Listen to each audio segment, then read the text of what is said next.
smoke, please. In the back. Right. I might have to put some extra seats out.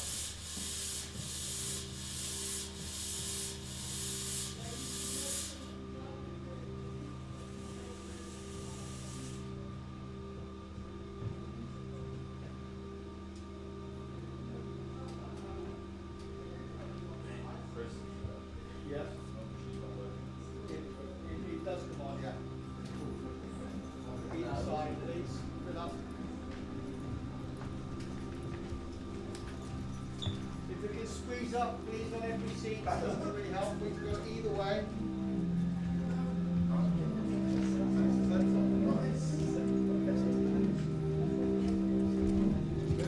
Either way, go that way.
folding than Cornwall. Well, it did always seem so to us, but now in the division of the kingdom, it is not which is thinking how he knows.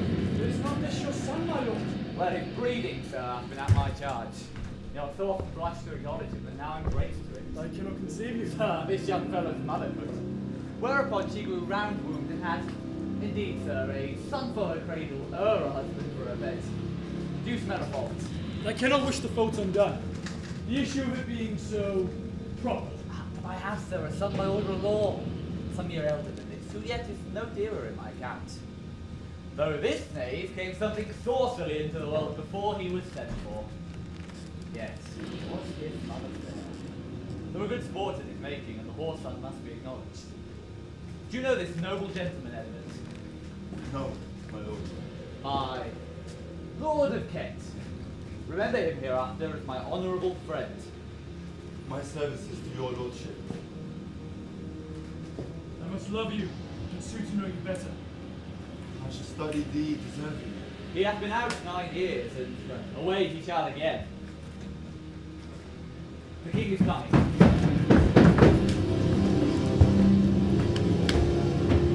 Attend the lords of France and Burgundy, Gloucester. I shall, my liege.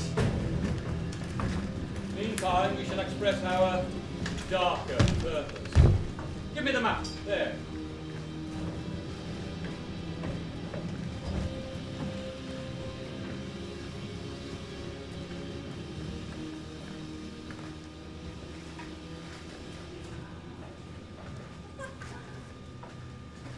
Know that we have divided in 3 our kingdom. It is our fast intent to shape all cares and business from our age, conferring them on younger strengths, while we, unburdened, draw toward death. Our son of Cornwall, and you, our no less loving son of Albany, we have this hour a constant will to publish our daughter's several dowers, so that future strife may be prevented now. The princes, France and Burgundy, great rivals in our youngest daughter's love, long in our court have made their amorous sojourn, and here are to be answered. Tell me, my daughters, since now we will divest us both of rule, interest of territory, cares of state, which of you, shall we say, doth love us most? But we our largest bounty may extend, where nature doth with merit challenge.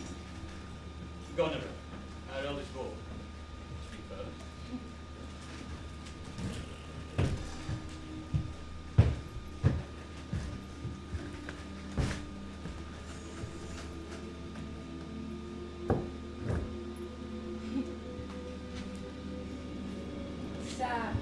Look, I do love you more than words can we ever matter. Dearer than eyesight, space, and liberty. Look, no less in life. With grace, health, beauty, honour. As much as child and love your father found, a love that makes breath poor and speech unable. Beyond all manner of so much, I love you. What shall I continue to do? Love can be silent.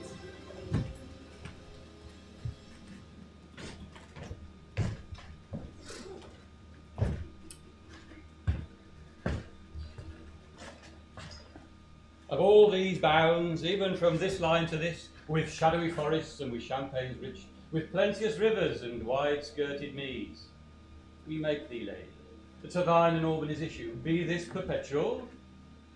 What says our second daughter, our dearest Regan, wife to Cornwall?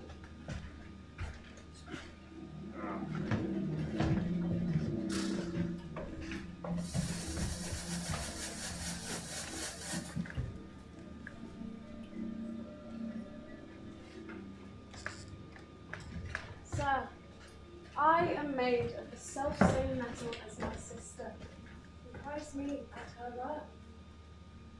In my true heart, I find she knows my very deed of love. Only she comes too short. When I profess myself an enemy to all other joys that the most precious square of sense may possess, and I find myself alone, felicitating your dear highness's love. Then poor Cordelia, and yet not so, since I am sure my love's more richer than my tongue.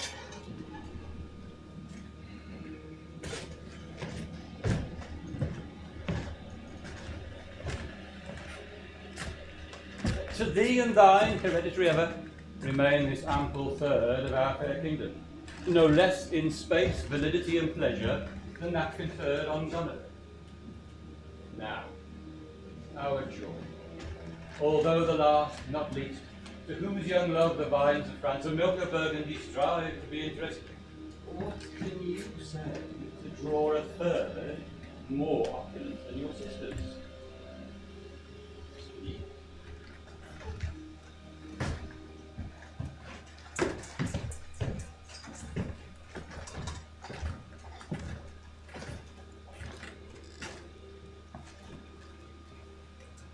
Nothing, my lord. Nothing? Nothing. Nothing will come of nothing. Speak again. Unhappy that I am, I cannot heave my heart into my mouth. I love your majesty according to my bond. No more, no less. How, Cordelia, mend your speech a little, lest it may mar your fortunes. Good my lord, you have begot me, bred me, loved me. I return those duties that is a right fit. Obey you, love you, and most honor you. Why have my sisters husbands if they say they love you all? Happily when I shall wed, that lord whose hand must take my plight shall carry half my love with him, half my care and duty. Sure, I shall never marry like my sisters to love my father all. What goes thy heart with this? Aye, good my lord. So young, and so untender. So young, my lord, and true. Let it be so. Thy truth then be thy dower. For by the sacred radiance of the sun, the mysteries of Hecate and the night, by all the operation of the orbs from whom we do exist and cease to be, here I disclaim all my paternal care, propinquity and property of blood, and as a stranger to my heart and me, hold thee from this forever. Good, my liege. Oh, peace, Kent. Oh, come not between the dragon and his wrath.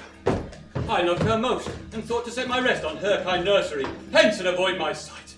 Call France, who stirs? Call Burgundy, Cornwall, and Albany. With my two daughters' dowers digest this third. Let pride, which sequels plainness, marry her.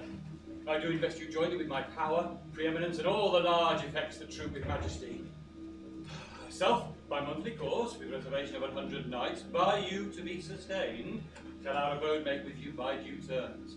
Only we still retain the name, and all the additions to a king, the sway, revenue, execution of the rest, beloved sons, be yours. Royal Lear, whom I have honored as my king, loved as my father, as my master followed. The bow is bent and drawn, make from the shaft. But let it fall rather, though the fall invade the region of my heart. Be Kent and mannerly when Lear is mad. What wilt thou do, old man? Thinkest thou that duty shall have dread to speak, when power to flattery bows? Reverse thy steps, and in thy best consideration, check this hideous rashness, and to my life, my judgment. Thy youngest daughter does not love thee least. Kent, on thy life no more. My life I have never held but as a pawn to wage against thy enemies. Oh, it's at my sight. See better, Lear, and let me still remain the true rank of thine eye. Now, by Apollo! Now, by Apollo, king, thou swearest thy God's name in vain. Vassal, miscreant! Dear sir, forbear! Provoke thy gift, or whilst I convey clamour from my throat, I'll tell thee thou dost evil!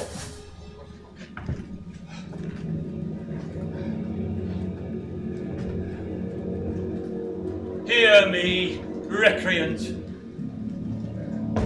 On thine allegiance, hear me. Since thou hast sought to make us break our vow, which we durst never yet, take thy reward. 5 days we do allot thee for provision to shield thee from diseases of the world, and on the 6th to turn thy hated back upon our kingdom, if on the 10th day following thy banished trunk be found in our dominions. The moment is thy death. Away! By Jupiter, this shall not be revoked! Fare thee well, king. Sift us thou won't hear, the freedom of tent, and banishment is here. The gods to their dear shelter take thee, maid, that justly thinkest and has most rightly said, and your large speeches nay your deeds approve, that good effects may spring from words of love. Thus, Kent, oh princes, bid you all adieu. He'll shape his old course in a country new.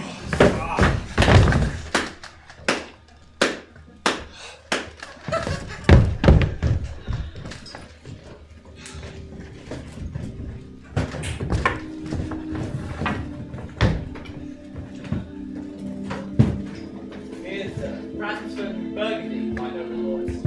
Ah, here.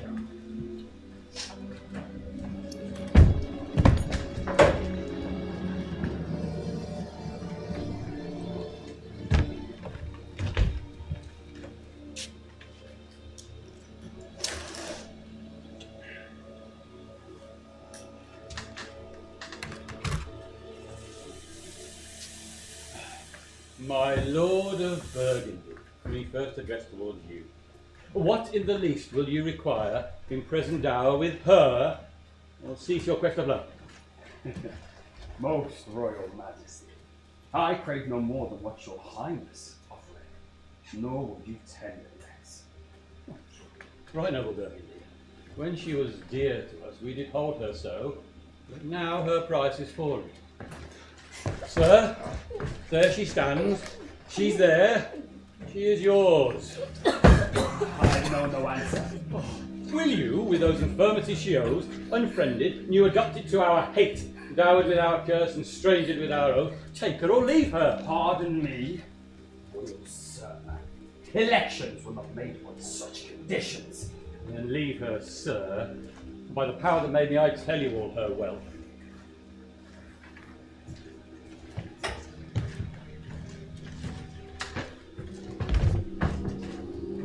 For you, great king, I would not from your love make such a stray to match you where I hate.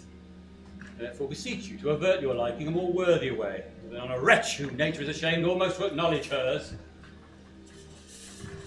This is most strange, that she, that even but now was your best object, the argument of your praise, balm of your age, most best, most dearest, in this trice of time commit to think so monstrous, to dismantle so many folds of fame. Sure, their offence must be of such a natural degree that once, which, to believe of her, must be a faith reason without miracle could never mind. I yet beseech your majesty that have deprived me of your grace and favour, that even for want of that for which I am richer, but still soliciting I in such a tongue as I am glad I have not. For not to have it hath lost me in your liking. Better thou hadst not been born, than not to have pleased me better. Is it with this, a tardiness in nature which often leaves history unspoke, that it intends to do? My lord of Burgundy, what say you to the lady? Will you have her? She is herself a dowry. Most royal king, give but that portion you yourself proposed. And here I take Cordelia by the hand, Duchess of Birmingham. Nothing. I have sworn. I am firm. I am sorry then. You have so lost your husband. Peace be with Burgundy. Since that respect and fortune are his love, I shall not be his wife.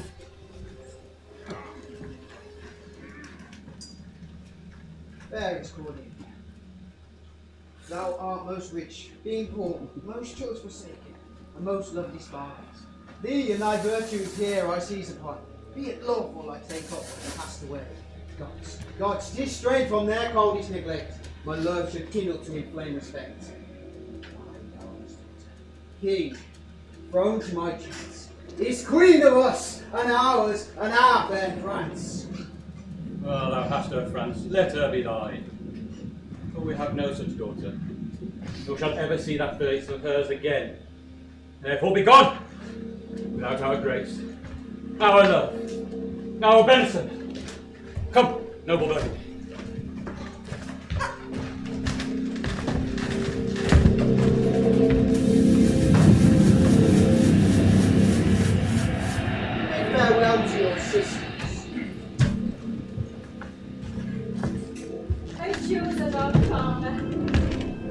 much dies Cordelia leaves you. I know you what you are. Love well our father, to your professed bosoms I commit him. So, farewell to you both. Prescribe us not our duties. Let your study be to content your husband, who hath received you at fortune's arms. You have obedience scanted and well a worth the want you have wanted. Time shall unfold what politely cunning hides. Who covered faults, at last shall them deride. Well may you prosper. Come, my fair Cordelia.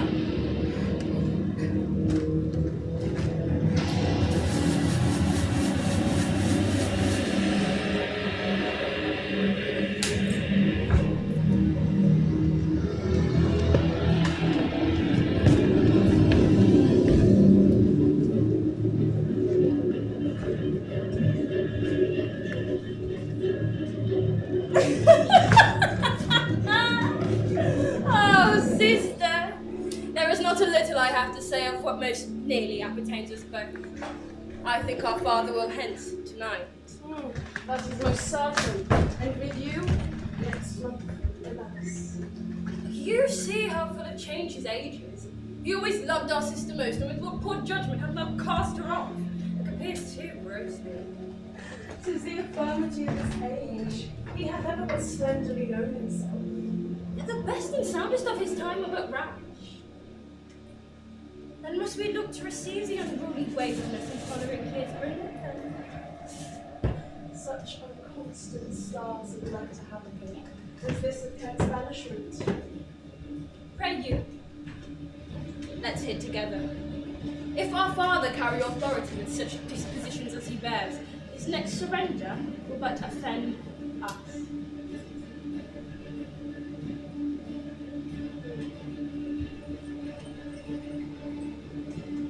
We shall further think of this. But we must do something, and in the heat.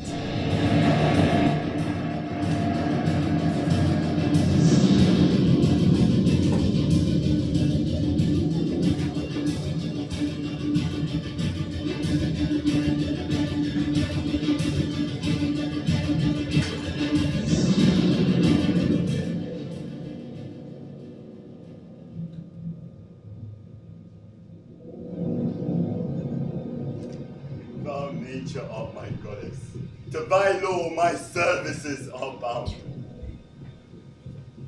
Wherefore should I stand in the plague of custom and permit the curiosity of nations to deprive me for the handsome 12 or 14 moonshines lag of a brother? Why, bastard, wherefore base when my dimensions are as well compact, my mind as generous and my shape as true as honest madam's issue? Why brand they us with base?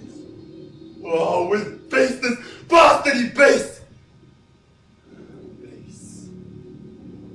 When the lusty stealth of nature take more composition and fierce quality than doth, within a dull, tired, stale bed, go to the creating of a whole tribe of what's between asleep and wake. Well then, legitimate Edgar, I must have your land. Our father's love was to the bastard Edmund as to the legitimate, fine word, legitimate.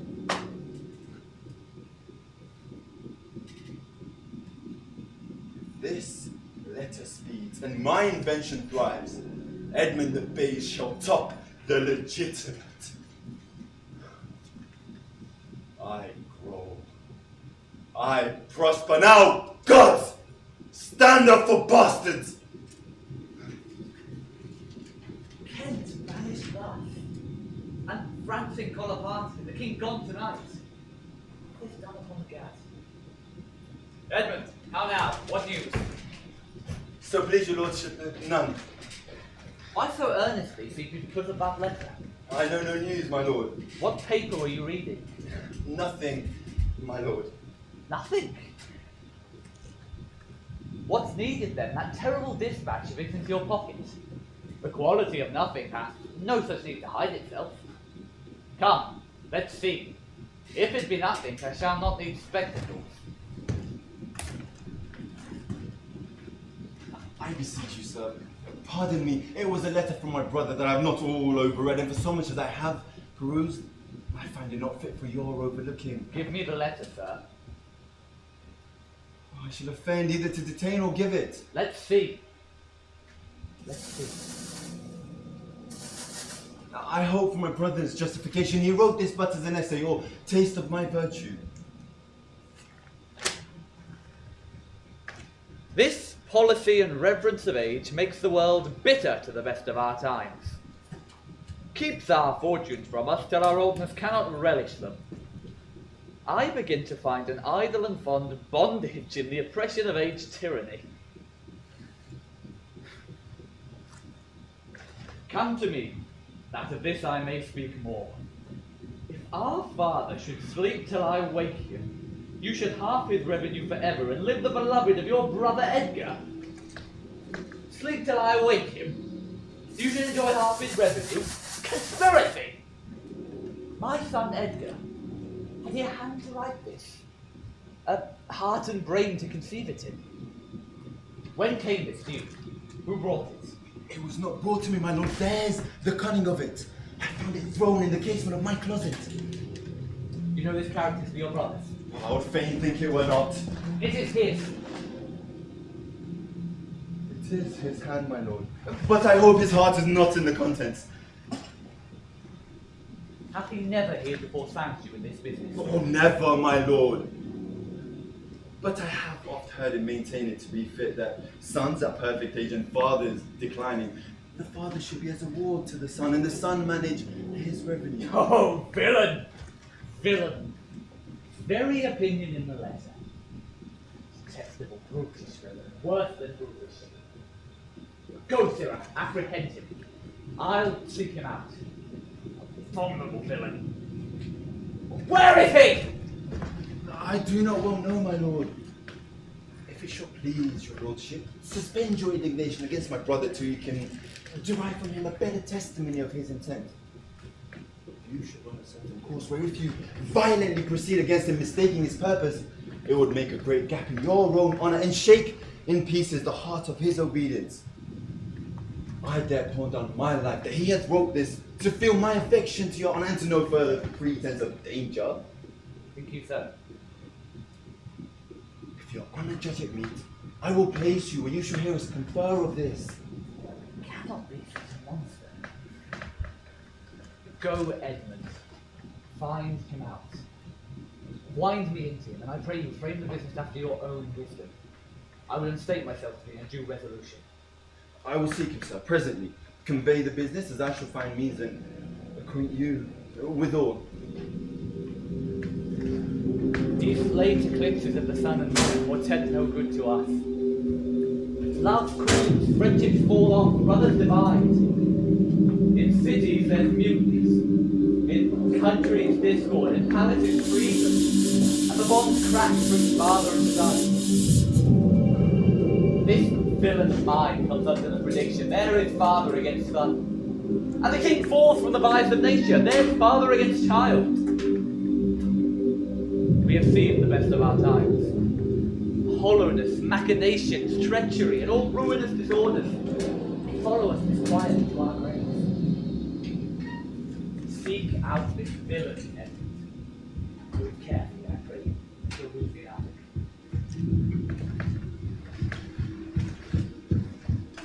And the noble and true-hearted Kent, banished thus.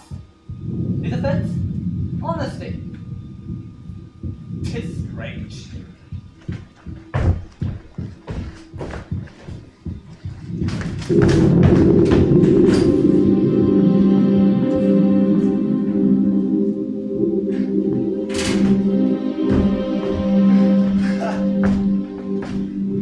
This is the excellent mockery of this world, that when we are sick in fortune, often the service of our own behavior, we make guilty of our disasters the sun, the moon, and the stars, as if we were villains by necessity, fools by heavenly compulsion, knaves, thieves, and treacherous by clerical predominance, drunkards, liars, and adulterers by an enforced obedience of planetary influence, and all that we are evil in by divine thrusting on. An admirable invasion by all mastermind to lay his goatish dispositions to the charge of a star.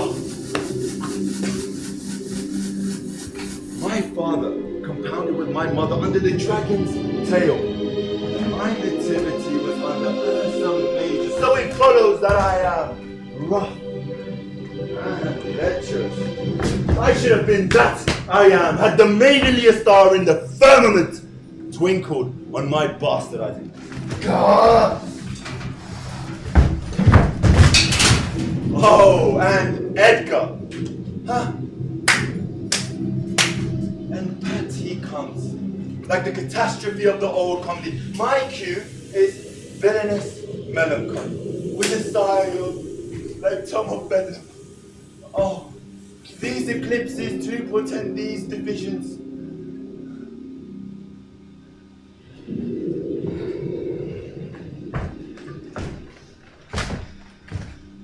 How now, Brother Edmund? What serious contemplation are you in? I am thinking, brother, of a prediction I read this other day. What should follow these eclipses? You busy yourself about that? I promise you that effect he writes to succeed unhappily. When saw you my father last? What, a night gone by? Spake you with him? Aye, 2 hours together. Parted you in good terms? Found you no displeasure in him by word or countenance?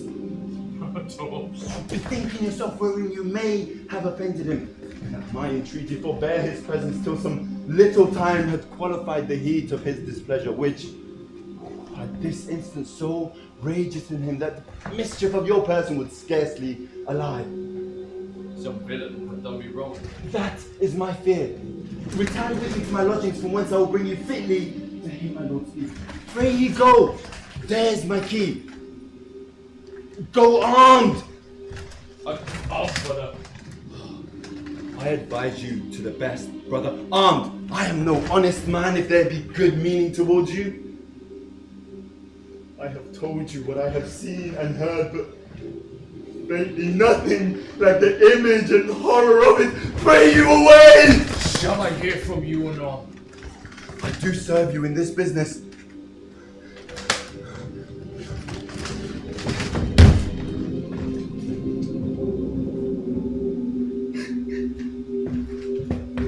A credulous father and a brother, noble, whose nature is so far from doing harms that he suspects none, on whose foolish honesty my practice is right easy. I see the business. All it means means that I fashion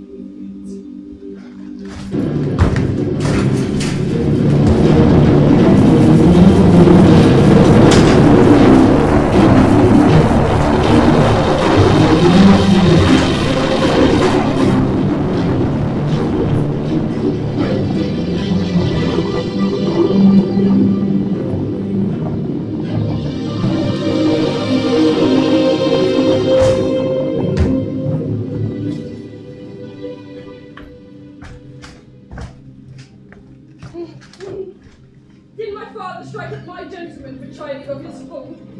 Yes, madam. By day and night he rolls.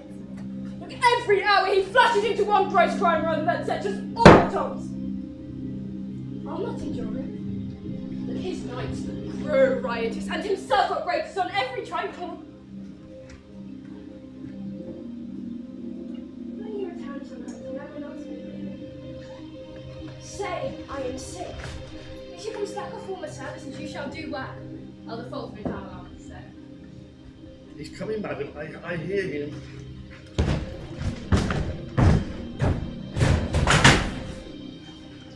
But on what really negligent duties, you and your fellow servants, I'll have it come to question. If he dislikes it, let him to our sister, whose mind and mine I know in that are one, and not to be overruled. Idle old man, that still would manage those authorities that he hath given away! by my life all forms of babes, and must be treated with cheats and flatteries when they are seen abused. Remember what I tell you. Very well. And let these knights of colder looks among you. What grows of it, no matter. Advise your fellows so. I'll write straight to my sister to hold my very court. I'll prepare for dinner, huh?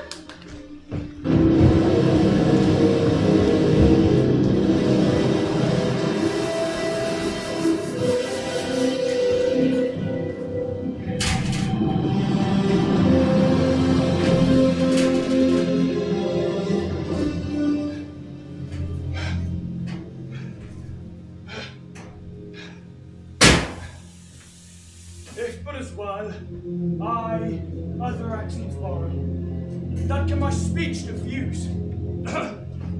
More good intent may carry through itself to that full issue for which I'll raise my likeness.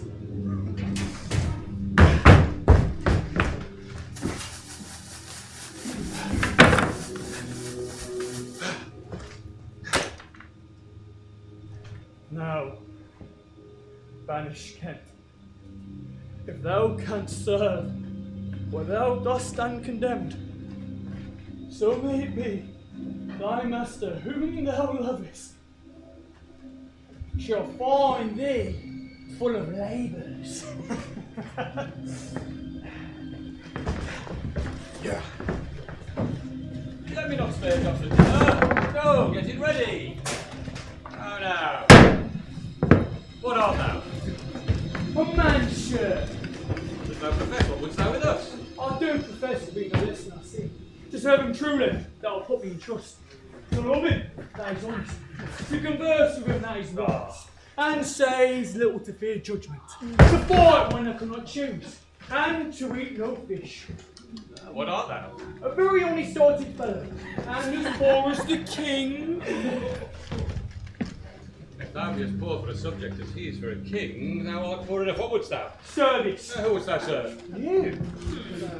Dost thou know me, fellow? No, sir. But you have that in your countenance which I would fain call master. And what's that? Authority. And what services couldst thou do? I can keep honest counsel. Right!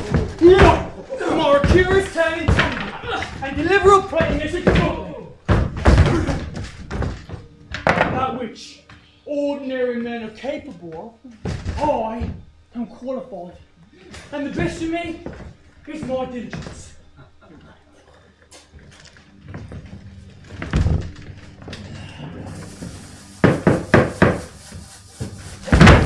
Follow me. Thou shalt serve me. If I like thee no worse after dinner, I will not part from thee yet. Dinner! Ho-ho! Dinner! Where's my knave, my fool? Go you and call hither my fool.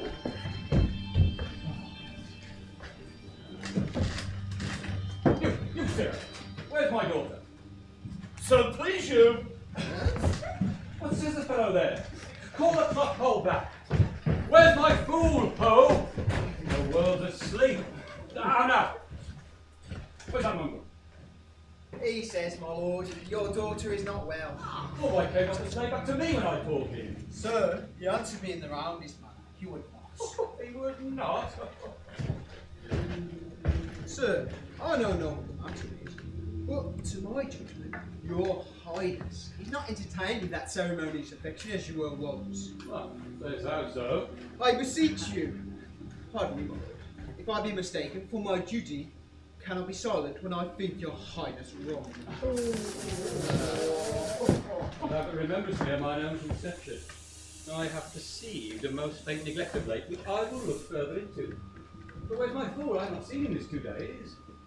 Since your young lady's going to France, sir, the fool hath much pined away. No more of that. I have noted it well. Go you and tell my daughter I would speak with her. Go you and call hither my fool.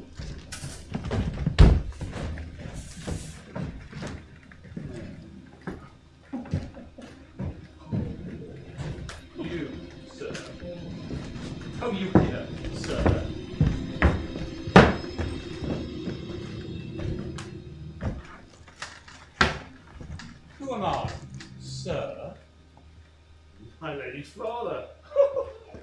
father? My lord's knave? Your horse and dog? You slave, you cur. I have none of these, my lord. I beseech your pardon. Oh, you bandy looks with me, you rascal! I'll not be struck, my lord! Oh! Nor trip me with your base football player!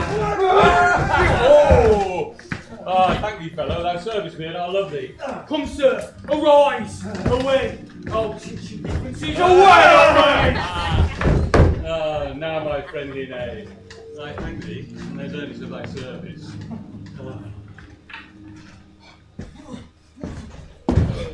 Ah, how now, my pretty knave? How dost thou? Let me hire him too. Here's my coxcomb. Sira, you were best Waffle, why? For taking one's part that's out of favour. Nay, and thou canst not smile as the wind sits. Thou canst hold shortly. There, take my coxcomb. Why, this fellow has banished two of his daughters, and did a third oppressing against his will. If thou follow him, thou must needs wear my coxcomb. Oh, how now, Uncle, would I have two coxcombs and two daughters? Why, my boy? If I gave them all my living, I'll keep my coxcombs myself. That's fine. Back another. Oh, take heed, sirrah. The whip! What? Who's the dog, Master Kennel? He must be whipped out! The lady the brats may stand by the fire and stink! A pestilent gall to me. Sira, is this speech? Oh, do! Mark it now.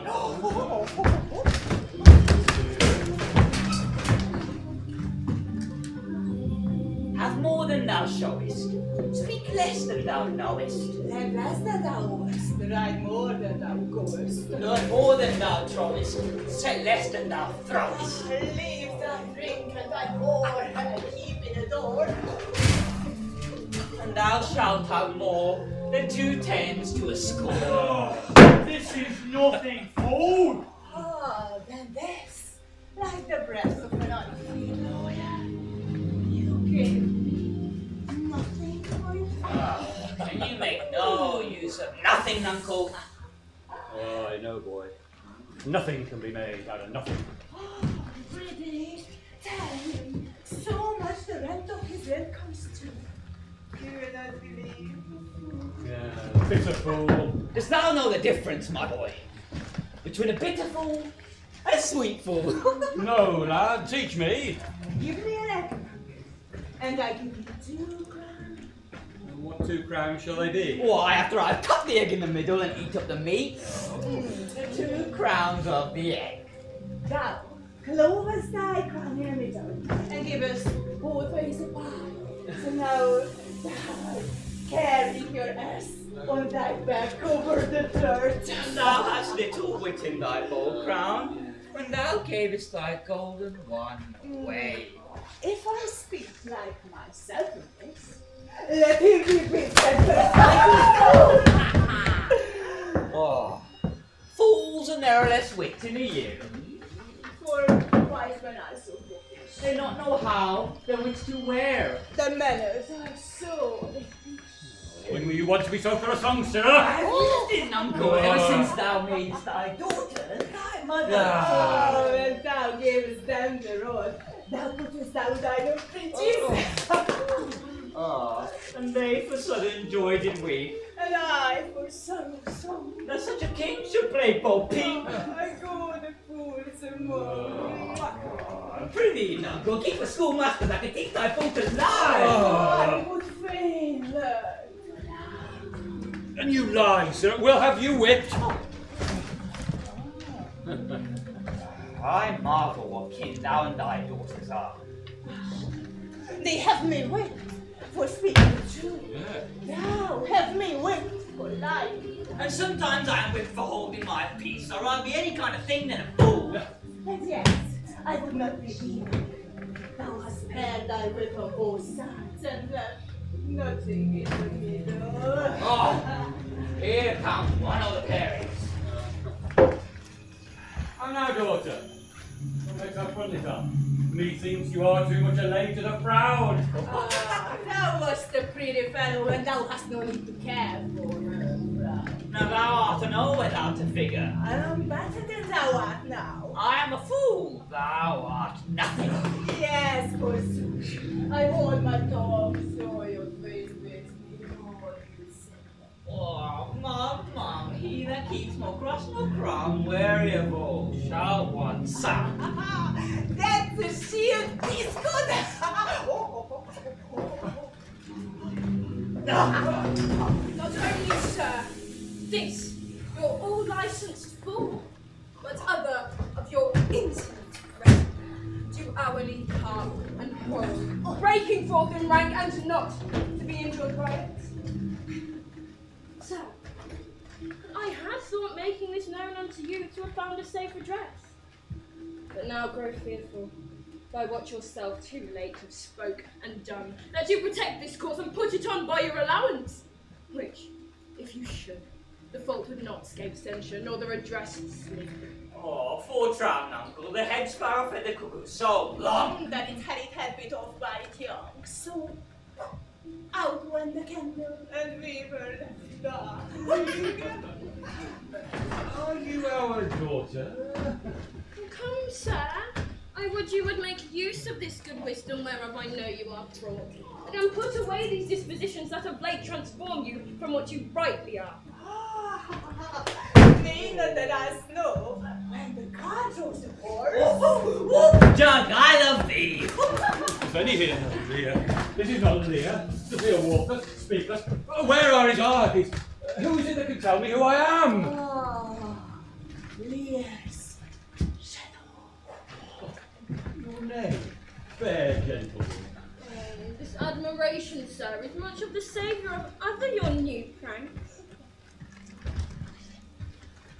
I do beseech you to understand my purpose aright. As you are old and reverend, you should be wise. Here do you keep 100 knights and squires, men so debauched and bold that this our court, infected with their manners, shows like a riotous inn. Epicurism and lust make it more like a tavern or a brothel than a grace palace. The shame itself will speak for instant remedy. Be then desired by her, that else will take the thing she begs. A little to the quantity your train, and a reminder that such men as may be such your age to know themselves and you. Darkness and devil! Stand my horses! Pull my train together! Degenerate bastard! I'll not trouble thee! Yet have I left a daughter! You strike my people, and your disordered rabble make servants of their betters! Oh, the too great offence! Oh, sir, are you come? Is it your will? Speak, sir, prepare my horses! Pray, sir, be patient. Oh, detested kite! Thou liest! My train, I'm in a choice of various parts of all particulars of duty know, and in the most exact regard support the worship of their name. Most mortal, how ugly didst thou in Cordelia show? Lear, this death that thy folly in and thy pure judgment out. Go, my people! My lord, I am guiltless as I am ignorant of what hath moved you. It may be so, my lord. Here, nature, here, dear goddess, here. Suspend thy purpose. If thou didst intend to make this creature fruitful, into her womb convey sterility, dry up in her the organs of increase, and from her derogate body never spring a babe upon her. If she must teem, create her child of spleen, that it may live and be a thwart disnated torment to her. Let it stand wrinkled in her brow view, with cadent tears red channeled in her cheeks, so in all her mother's pains and benefits the laughter and contempt that she may feel. How sharper than a serpent's tooth it is to have a thankless child. Away! Away! Now, God that we adore, whereof comes this? I'll tell thee. Life and death, I am ashamed that thou hast power to shake my manhood thus, that these hot tears which break from me before should make thee worth and blast and bogs upon thee. Old fun dies, between this cause again. I'll pluck thee out and cast thee with the water that you lose the temple day. Yea, got to live. Let it be so. Well, who I am sure, when she shall hear this of me, she'll flay thy wolfish visage. I shall find thou doing the shapes thou dost think I have cast off forever. Thou shalt. I warrant thee. Go away! Go away!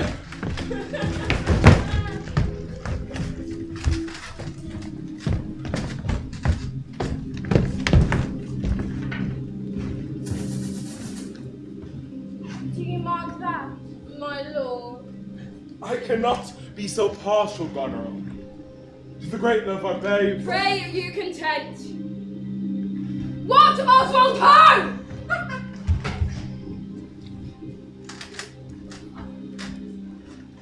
You, sir, more knave than fool. After your master! Uncle Lear, tarry and take the fool with thee. Fox, when one has good and such a daughter should sure to the slaughter. If my cap will buy a halter, so the fool follows after.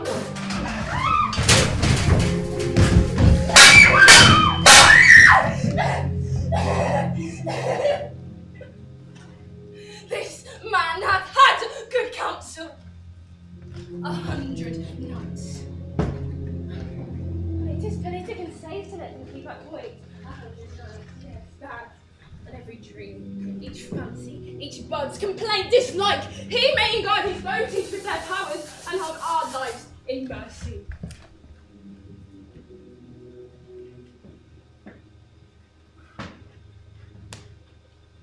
You may fear too far. Safer than trust too far. Oswald, I say! How now, Oswald? What? Have you written a letter to my sister? Yes, I do. Take you some company in the way of yours. Inform her full of my particular fear, and thereto add such reasons of your own to Go you before to Gloucester with these letters. Acquaint my daughter no further with anything you know than comes from her demand out of the letter. Well, if your diligence be not speedy, I shall be there before you. I will not sleep, my lord, till I have delivered your letters.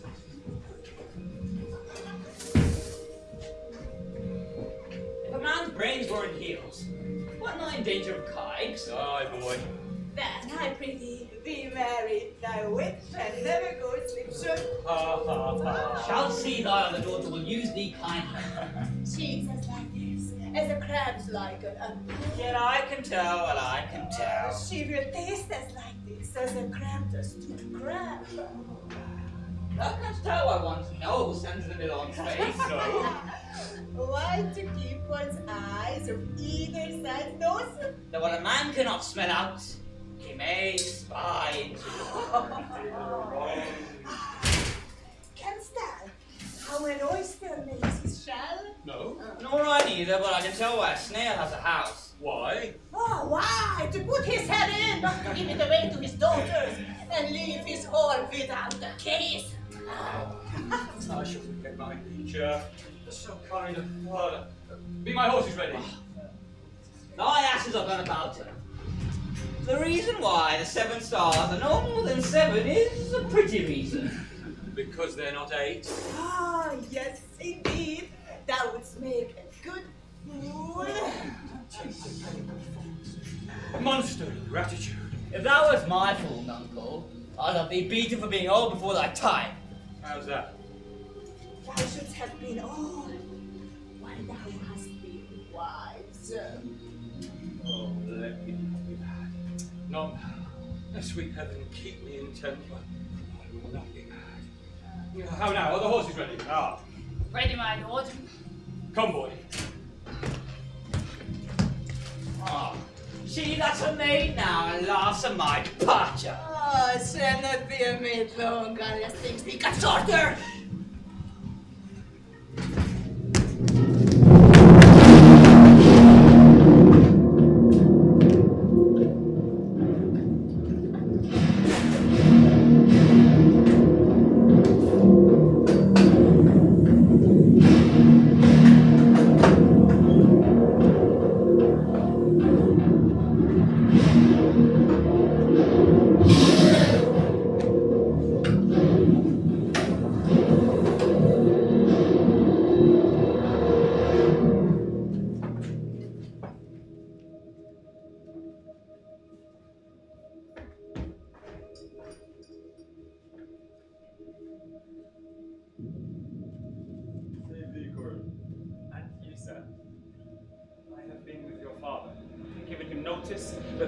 Cornwall and Regan his Duchess will be here with him this night. How comes that? Nay, I know not. Heard of news abroad.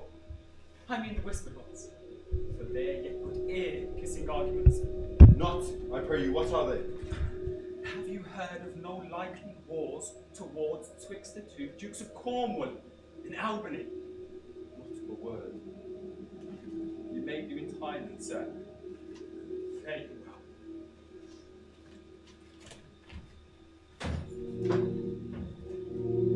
The Duke be here tonight. The better, best. This weaves itself perforce into my business. My father had set guard to take my brother, and I have but of a queasy question. Briefness and fortune work. Brother, a word, descend, brother, I say. Oh, sir, my father watches, oh, sir, fly this place. Intelligence is given where you are hid. You have now the good advantage of the night. Pray you away.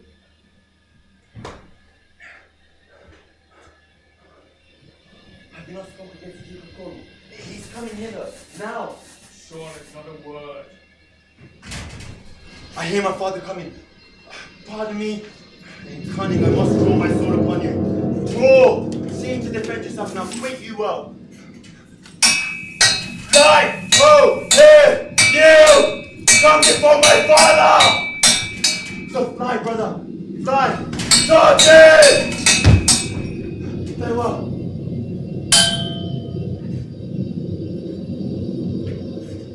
Some blood drawn upon me would beget opinion. Not my more fierce endeavor. Oh, I have seen drunkards do more than this in sport.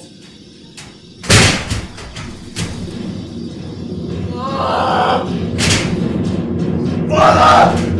Father! Stop! Stop! No help! Where is the villain? Stood here in the dark with his sharp sword out, mumbling of wicked charms, conjuring the moon to stand as conspicuous mistress. But where is he? Look, sir, I bleed! Edmund, where is he? Fled he this way, when by no means he could... Pursue him, or I'll go after. I know he's what. By no means he could persuade me to the murder of your lordship. But that I had told him, the revenging gods against parricides did all their thunders bend. Spoke with manifold how strong a bond the child was bound to the father. Sir, in fine, seeing how loathly opposite I stood to his unnatural purpose, in fell motion with his prepared sword, he charges home my unprovided body, lanced right arm.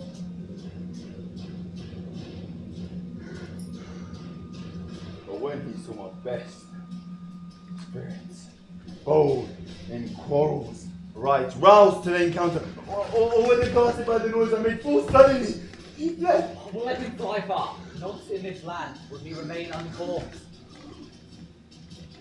So when I dissuaded him from his intent and found him piped to do it, I, with cross speech, threatened to discover him, he replied, "Thou unpossessing bastard, dost thou think if I would stand against thee with the reprisal of any trust, virtue of worth in thee make thy words favoured? Nay." Strong and fastened villain. To deny his letter, I never got him. All ports are barred. The villain shall not escape. Loyal and natural boy, I'll work the means to make thee capable.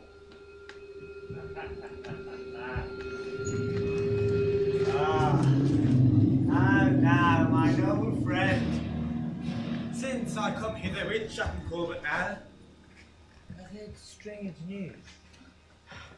If it be true, all vengeance comes too short which can pursue the offender.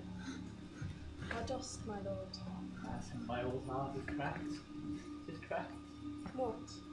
Did my father's godson seek your life? He whom my father named, your Edgar? Lady shamed of having hit. Was he not companion of the riotous knights that turned upon my father? I know not, madam. Yes, madam. He was of that consort.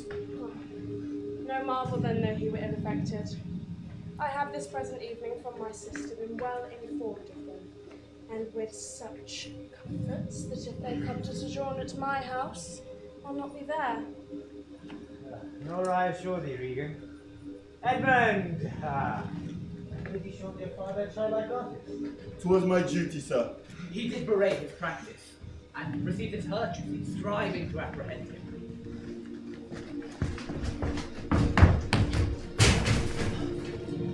Is he pursued? Aye, my good lord. If he be taken, he shall never more be feared of doing harm. Now, free Edmund! His virtue and obedience doth grant his instant commend itself. You shall be ours. Nature's such deep trust we shall may need. You, fair Caesar.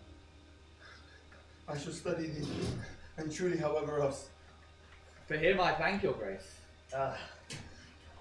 You may not know why we come to visit you. Thus, out of season, wedding dark-eyed night, occasions, noble Gloucester, with some plans, wherein we must have use of your advice. Our father, he hath writ, so hath our sister, with differences, which I least thought of fit to answer from my home.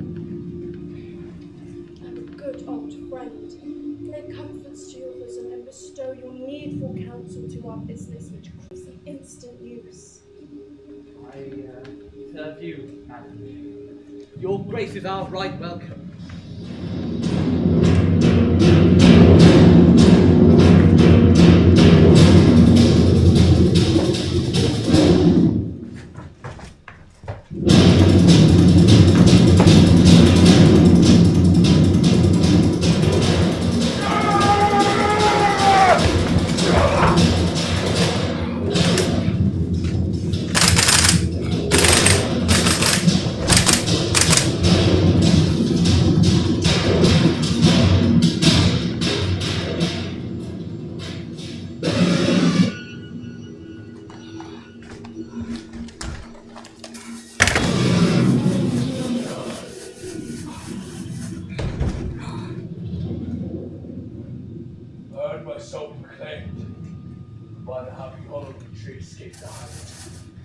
No port is free, no place at guard. A most unusual vigilance is not until my day. Laws I may escape, I will preserve myself, and have a thought to take the most basest and poorest shape that ever pendering into the man. Not near it a beast. My face, grime with filth. Blanket, my lords! Elf for my hair and knots. And with this presented nakedness, outface the winds and persecutions of the sky. The country gives me proof of president of Edmund beggars, who with roaring voices strike in a number more to fight their arms. Pins, wooden bricks, sticks and rosemary. With this horrible object, no farms, poor pelting villages, sheepcotes and mills, sometime in prayers. Sometimes we use the boundaries. Enforce their charity. Or tell the gods. Point all! That's it. Edgar! I nothing out!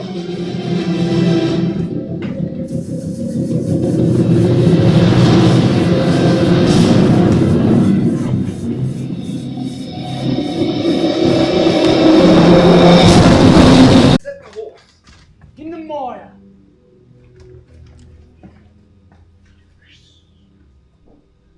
Prithee, if thou lettest me tell me.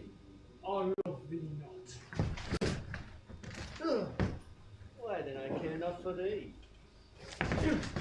If I did, in this repentful, I would make thee care for me. Why dost thou use me thus? I know thee not. Hello. I know thee.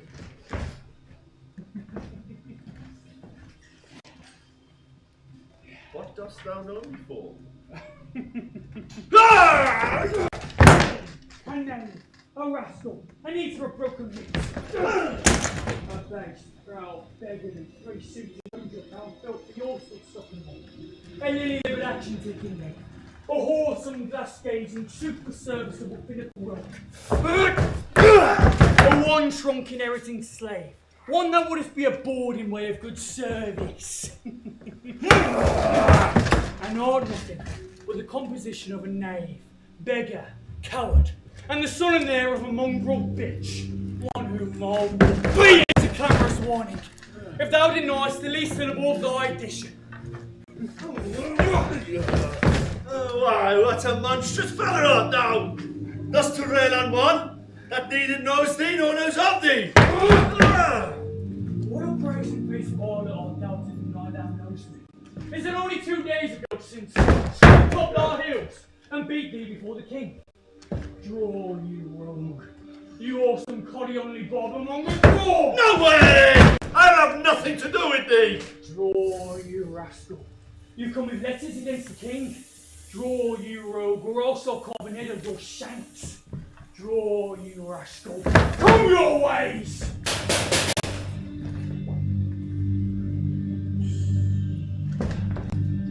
Help! Hold! Murder! Help! Squad, you say! Stand, rogue, stand! You need slave spy! Help! Hold! Murder! Murder! What's the matter? With you?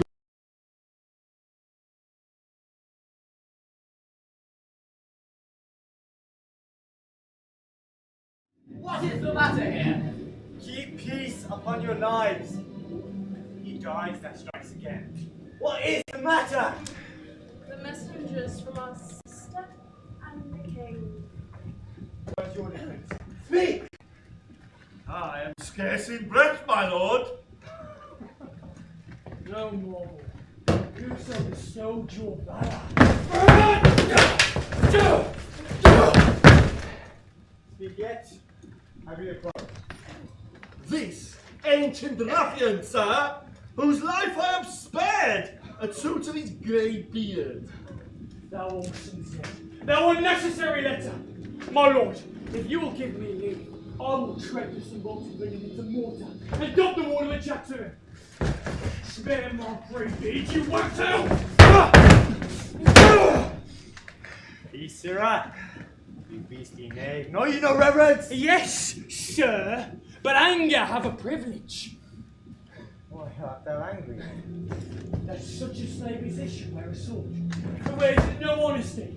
Such smarting rogues as these blow rats off bud the holy cords of twine, which are to intrude, unloose, smooth every passion, that in the nature of their lords rebel. A plague upon your epileptic village. Smile you my speeches, as I were a fool. Goose, if I be upon serum plain, drive your crackening rump to Camelot! Why art thou mad, old fellow? What's it up there? His countenance likes me not! No more chance. It's mine, nor his, nor hers. Sir, 'tis my occupation to be plain. I've seen better faces in my time than sons on any shoulder that I see here before me.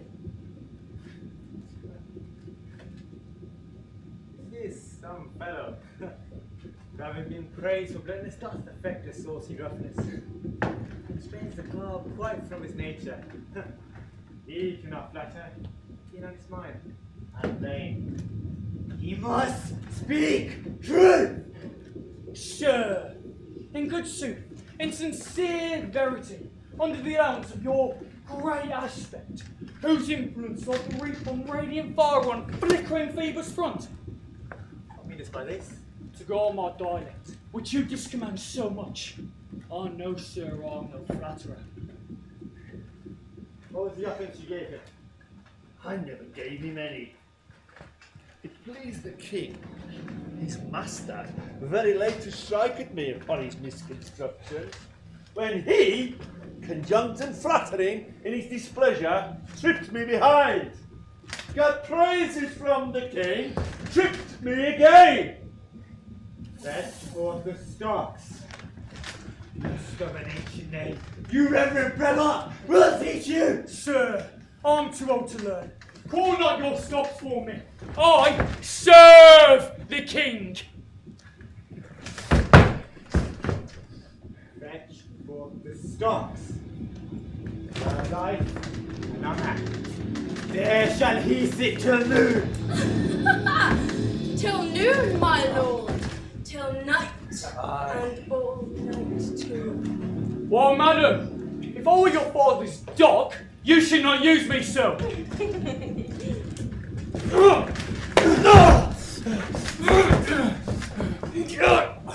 Sir, being his knave, I will. Let me beseech your grace not to do so.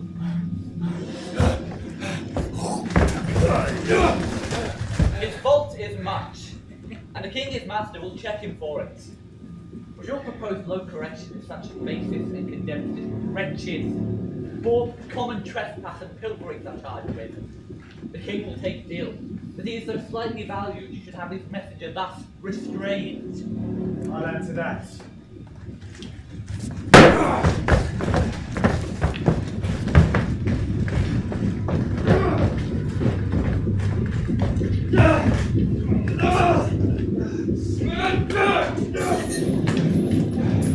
My sister may receive it much worse to have her gentleman abused, assaulted by following her affairs.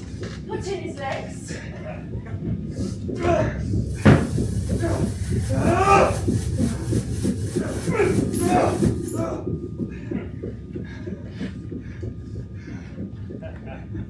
Come, my good lord. Away!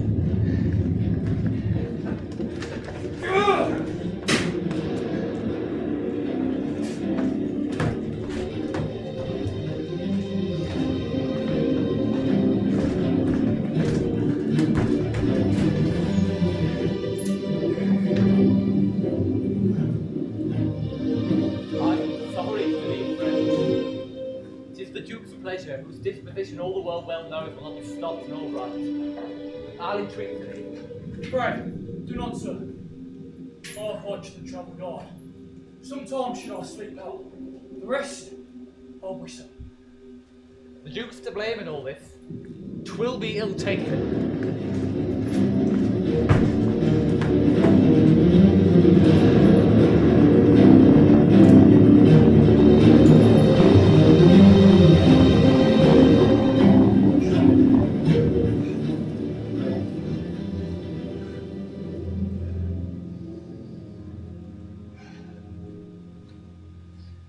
Approach thou beacon to this underglow, that by thy comfortable beams I may peruse this letter.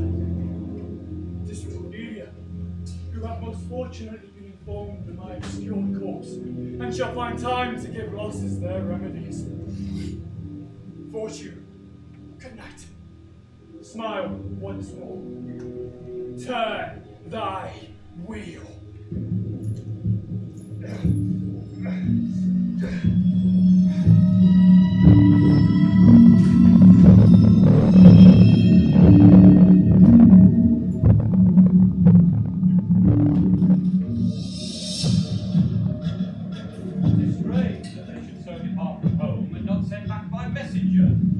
As I learned the night before, it's not purpose to them from this removed. To hell to thee, noble master! Make us out of shape, like pastime. Oh, my good lord! You school garters. What's he that hath so much thy place mistook to set thee here? Is both thee and she. No. Your son and daughter. No. Yes. No, I say. I say yes. No, no, they would not. Yes, they have. By Jupiter, I swear no. By Juno, I swear I. They durst not do it. They could not do it. 'Tis worse than murder to do upon respect such violent outrage. Resolve me, with all modest haste, which way thou mightst deserve, or they impose this usage coming from us. My lord, when at their home I did command your highness letters to them. There rose risen from the place that showed my duty kneeling. Came there, a reeking post, stewed in these haste, off breathless, panting forth.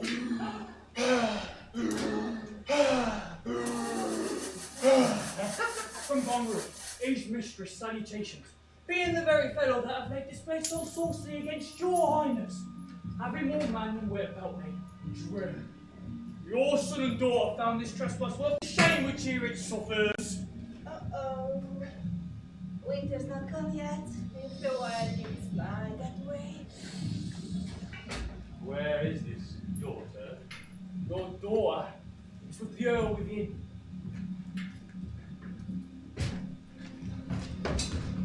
Look, follow me not. Stay here.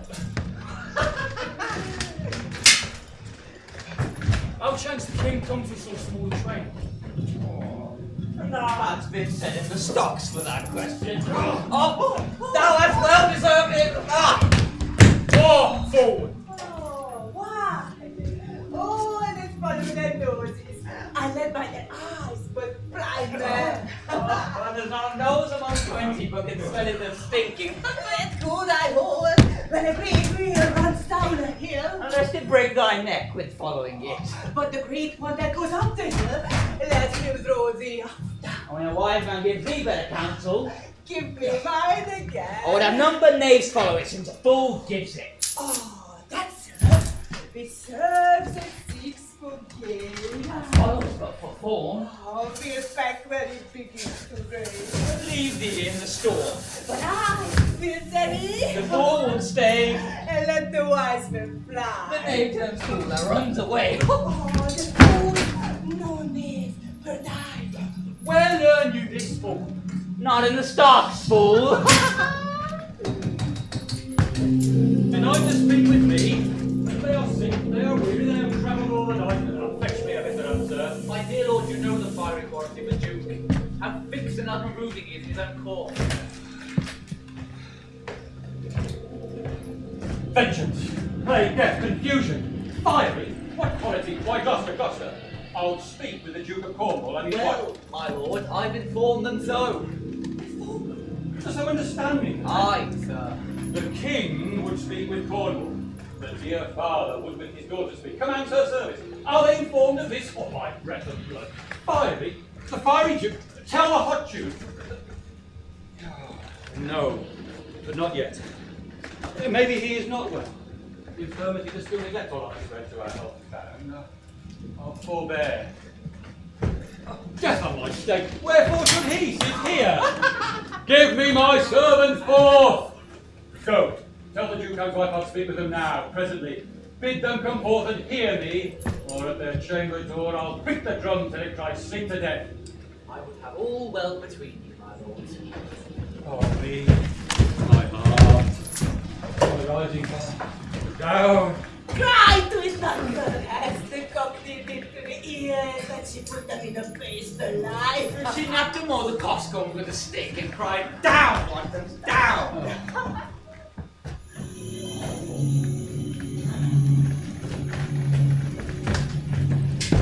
Good morrow to you both. Hail to your grace. I'm glad to see your highness. Oh, I think you are. Oh, are you free? Oh, some other time for that. Beloved, my sister's more. Oh, she hath tied sharp tooth and kindness like a vulture. Here, I can scarce speak to thee. Thou not believe in how depraved with honesty. Oh, Regan. I pray you, father, have hope. You less know how to value her desert than she to scant her duty. Say, how's that? I cannot think my sister in the least have failed her obligation. If, sir, perchance she hath restrained the riots of your followers, 'tis on such ground and to such wholesome end as clears her of all blame. My curse is on her. Oh, sir, you are old. Nature in you stands on the very verge of her confine. Therefore, I pray you, that to your sister you do make return. Say that you have wronged her. Ask her forgiveness. Do you but mark how this becomes the house? Dear daughter, I confess that I am old. Age is unnecessary. On my knees, I beg that you'll vouchsafe me raiment, bed, and food. Oh, good sir, no more. These are unsightly tricks. Return you to my sister. Never, Regan. She hath abated me of half my train, looked black upon me, struck me with her tongue most serpent-like upon the very heart. All the stored vengeances of heaven fall on her ingrateful top. Fire, sir, fire! Oh, infect her beauty, you fen-sucked fox, drawn by the powerful sword to fall and blast her pride. Oh, the blessed gods! So will you wish on me when the rash mood is on? No, Regan. Thou shalt never have our curse. My tender nature shall not give ear to harshness. Her eyes are fierce, but thine do comfort and not burn. Thy half of the kingdom hast thou not forgot wherein I thee endowed. Good sir, to the purpose. For my man in the stocks. Is your lady come? This is a slave whose easy borrowed right dwells in the fickle grace of her he follows. Now bar it from my sight. What means, your grace? Who stopped my servant? Regan, I have good hope thou didst not know it. Oh, dear. Oh, heavens. You of old men, if you yourselves are old, make it your cause. Send down and take my part. I'm not ashamed to look upon this beard. Oh, Regan, will I take her by the hand? Why not by the hand, sir? How have I offended? All's not offence that indiscretion finds in those who can, sir. Sighs, you are too tough. Will you yet hold? How came my man in the stocks? Aye, sitting there, sir. His own disorders deserved him much less advance. Oh, you. Did you? Father, being weak seems so. If, till the expiration of your month, you return and sojourn with my sister, dismissing half your train, come then to me. Return to her? And 50 men dismissed? Oh, no. Rather I abjure all roofs and choose to be a comrade with the wolf and owl. Necessity's sharp pinch. Return with her? Why, the hot-blooded France that dowerless took our youngest boy. I could as well be brought to knee his throne. Return with her? Persuade me rather to be slave and sumpter to this detested groom. Your choice, sir. Oh, prithee, daughter, do not make me mad. I'll not trouble thee, my child. Farewell. We'll no more meet, no more see one another. But yet, thou art my flesh, my blood, my daughter, or rather a disease that's in my flesh I must needs call mine. Thou art a foil, a plague sore, an embuscar buncle in my corrupted blood. I'll not chide thee, let shame come when it will. I do not call it. I do not bid the thunder bearers shoot nor tell tales of thee to hide judging Joe. Mend when thou canst, be better at thy leisure. I can be patient. I can stay with Regan, I and my 100 knights. Oh, not altogether so. I've looked not for you yet, nor am provided for your fit welcome. Return to your sister. Is this well spoken? I dare avouch it, sir. What, 50 followers? Is it not well? What should you need of more? Yea, or so many, sith that both charge and danger get such great a number. How in one house can many people find amity? It is hard, almost impossible. Why might not you, my lord, receive attendance from those that she calls servants or from mine? Why not, my lord? If then they chance to slap you, we could control them. If you would come to me, for now I spy a danger. Oh, I gave you all. I made you my guardians, my depositories, but kept a reservation to be followed with such a number. But what must I come to you with 5 and 20? Regan said you so? And said again, my lord, no more with me. I'll go with thee. Thy 50 end of double 20, and thou art twice heard of. Why might not you need 5 and 20, 10 or 5 to serve in a house where twice so many have a command to tend you? What need one?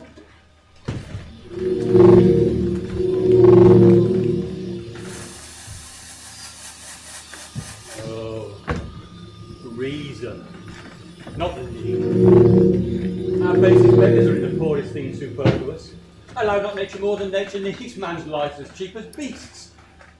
Thou art a lady, if only to go warm or gorgeous. Why, nature needs not what thou gorgeous wearest, which scarcely keeps thee warm. But for true need, you heavens, give me that patience. Patience I need.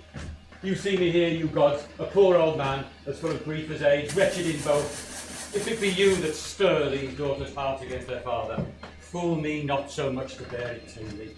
Touch me with noble anger, Let not women's weapons water drops stain my man's cheeks. No, you unnatural hags! I will have such revenges on you both that all the world shall.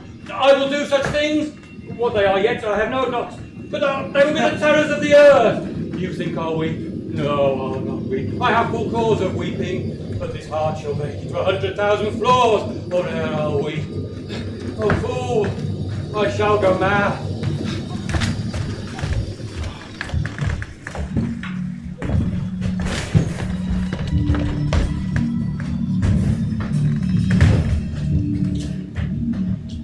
There's a drawer. Could be a stone. This house is little. The old man and his people cannot be well bestowed. It's his own fault. Hath put himself from rest and must needs taste his body. For this particular, I'll receive him gladly, but not one follower. So am I, Cadmus. Where is my Lord of Gloucester? Hold your man forth. Ah. He's returned. The king is in high rage. Where is he going? He calls to war, but they're not with him. It's best for you and me. He leads himself. Entreat him by no means to stay. Alack, the night comes on. The bleak winds do sorely ruffle. There is scarce a bush for miles about.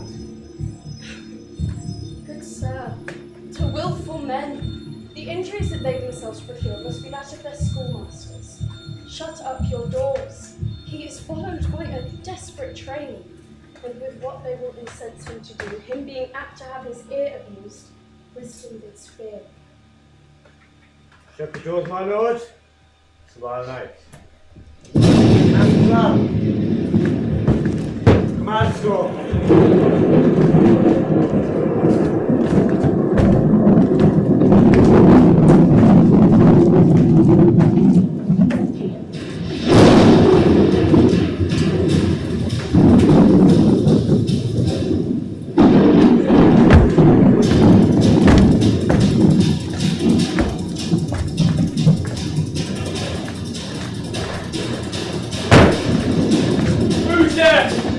About weather, one-minded like the weather.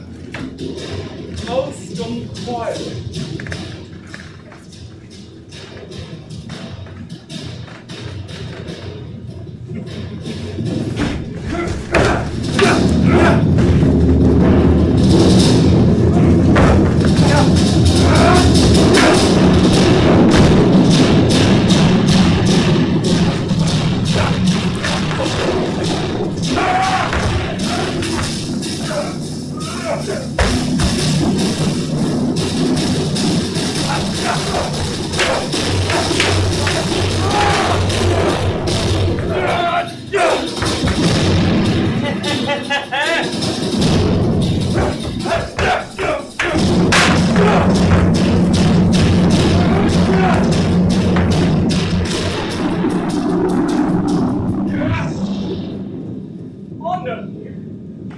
Where's the king?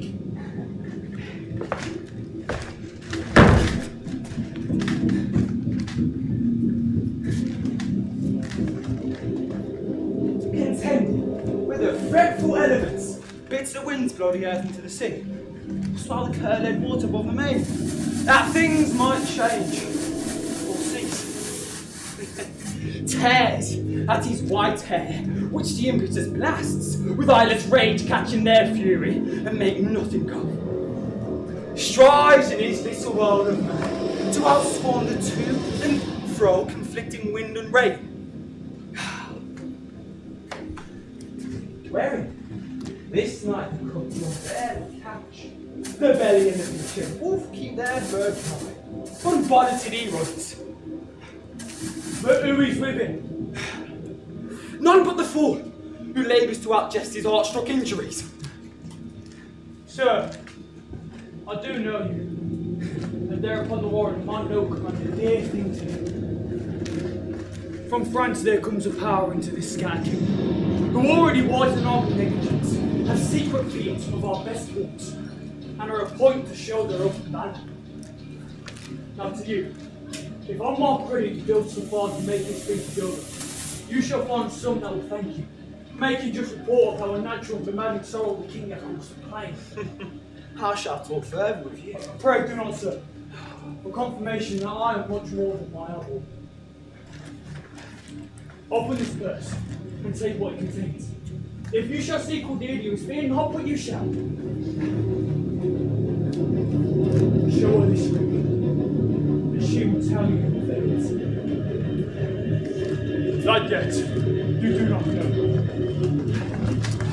Fight in this storm! There is no secret king. Need our first ones. I know the author.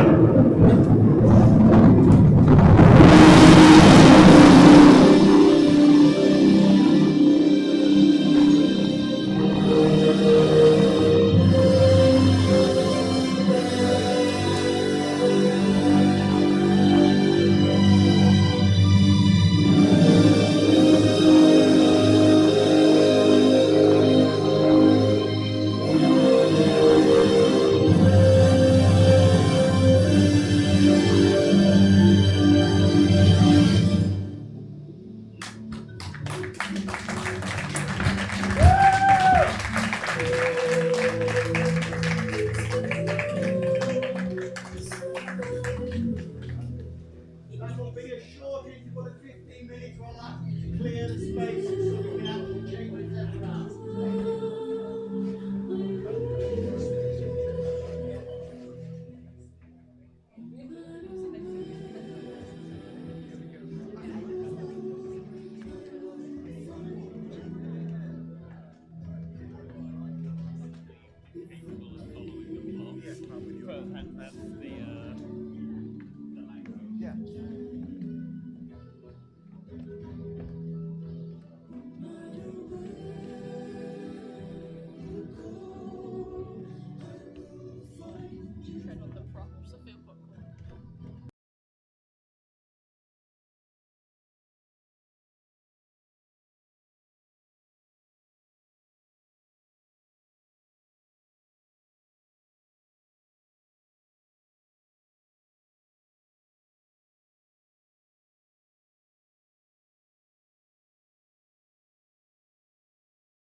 you're saying. No, I'm really forget.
It's a myth. You go sweet myth.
Blow wind and crack your cheeks.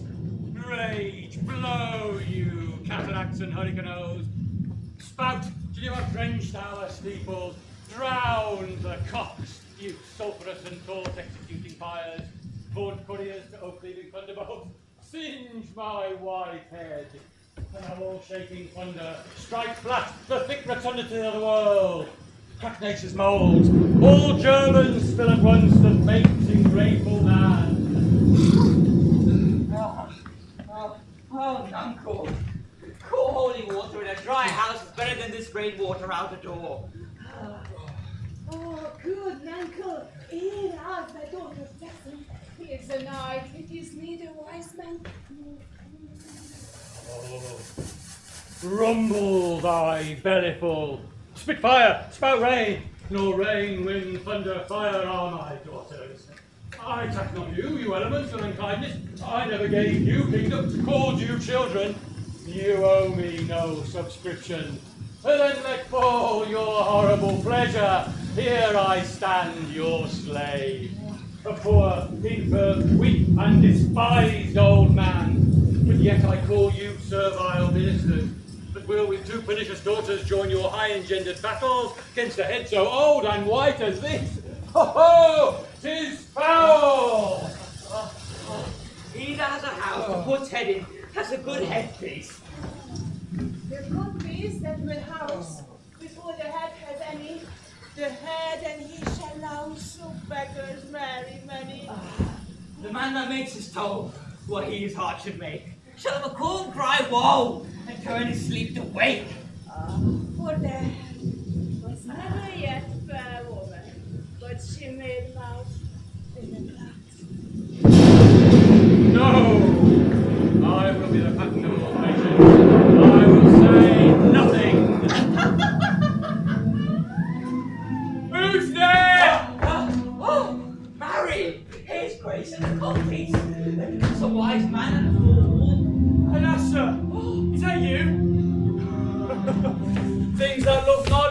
such nights as these.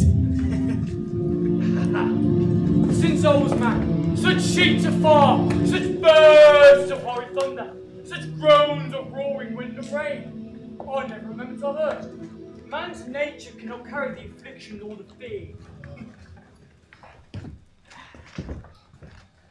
Let the great gods that keep this dreadful pudder o'er our heads find out their enemies now. I am a man more sinned against than sinning.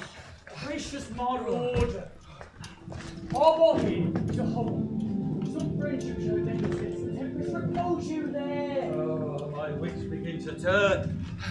Come on, my boy. How does my cold? Oh, I'm cold, my boy. Where is this straw, my brother? For fool and knave, I have one part in my heart. Sorry, yet. That is had a little tiny wet. But hey ho, the wind and the rain. Must be content with his fortune's fate.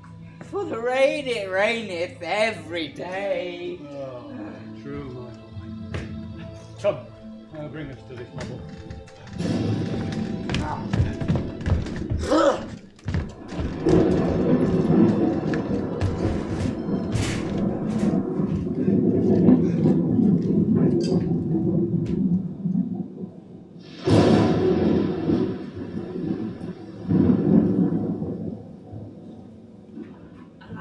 Alack, Edmund, I like not this unnatural dealing. Right as I there leave that I might pity him, they took from me the use of my own house, charged me on pain of their perpetual displeasure, neither to speak of him, entreat for him, or any way sustain him. Oh, savage and unnatural. Go you, and say you nothing. I received a letter this night. It is dangerous to be spoken. There is a French power already footed. We must incline to the king. I'll look him and privily relieve him in all. Go you and maintain talk with the duke, so that my charity be not deceived. If he asks me, I hail God to bed. If I die for it, there's no less a threat to me. The king, my old master, must be relieved. The restraint thing toward Edmund. Pray you be careful.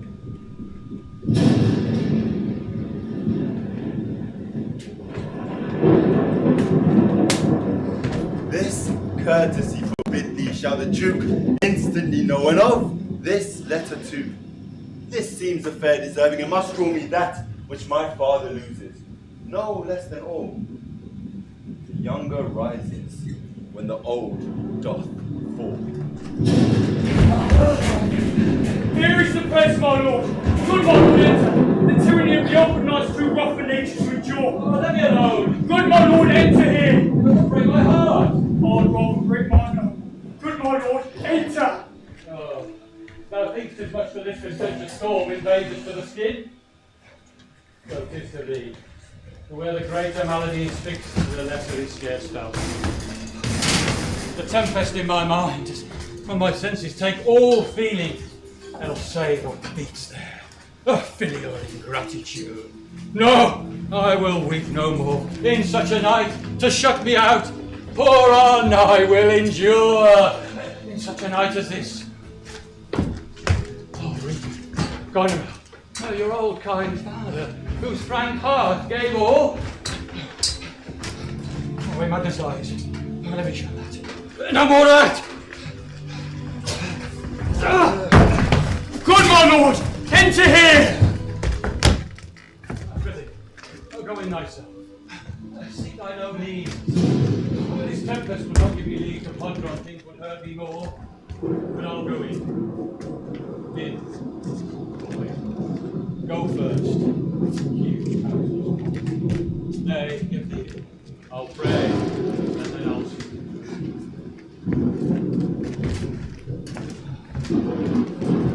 Poor naked wretches, wheresoe'er you are, abide the pelting of this pitiless storm.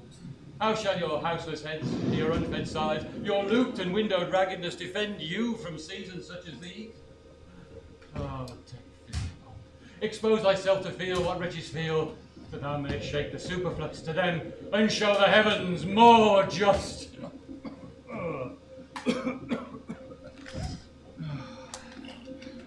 Solomon House, Portal. Come on here, Uncle. Here's the spirit. Give me that. Who's there? The spirit said the name Portal. What on earth is this rumble there in this door? Rumble!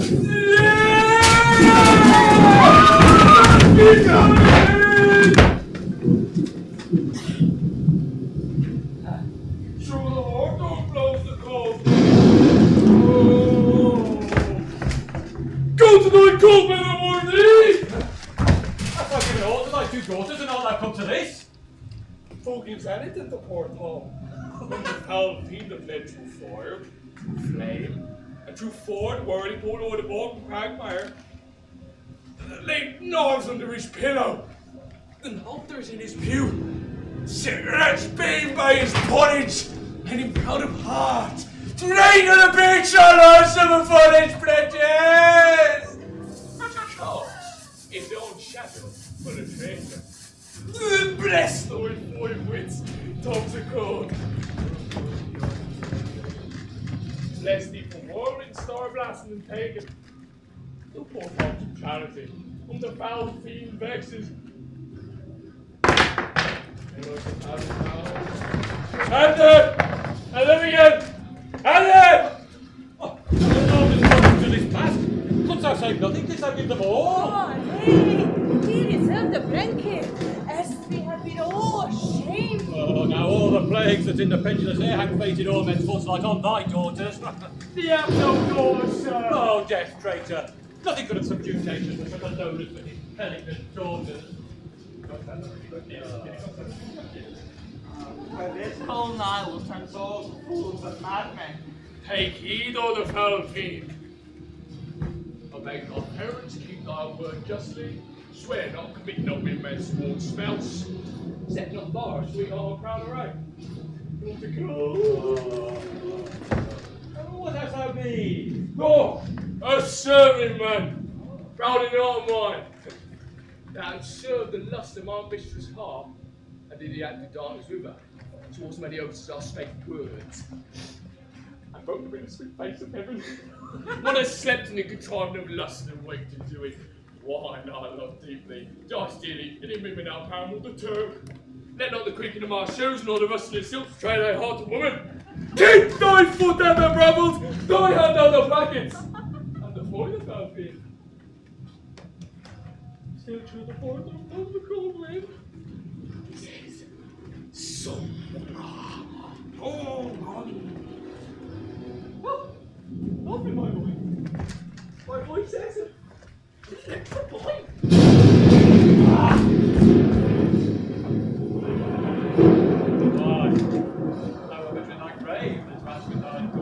This extremity of disguise.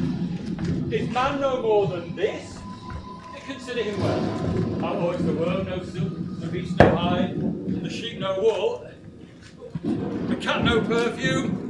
He is beyond the sophisticated. Ah, thou art the thing itself. An accommodated man is no more but such a poor, bare, forked animal as thou art. You lending! Come on here! Oh, not so big one, just a naughty night to swimming. Oh, look! Here comes the walking fire! This is the fountain, Timothy Gibbet. He begins at curfew and walks to the first cock. Gives the weapon the pit, squints the eye. Milty is the white weed, the nuts, open to her. Do it, demons! What? How fares your grace? What's he? Who's there? What is you seek? What are you there? Your names? Portal! Who eats the swimming frog, the toad, the tadpole, the water and the water, that in the fury of his heart, the foul Stop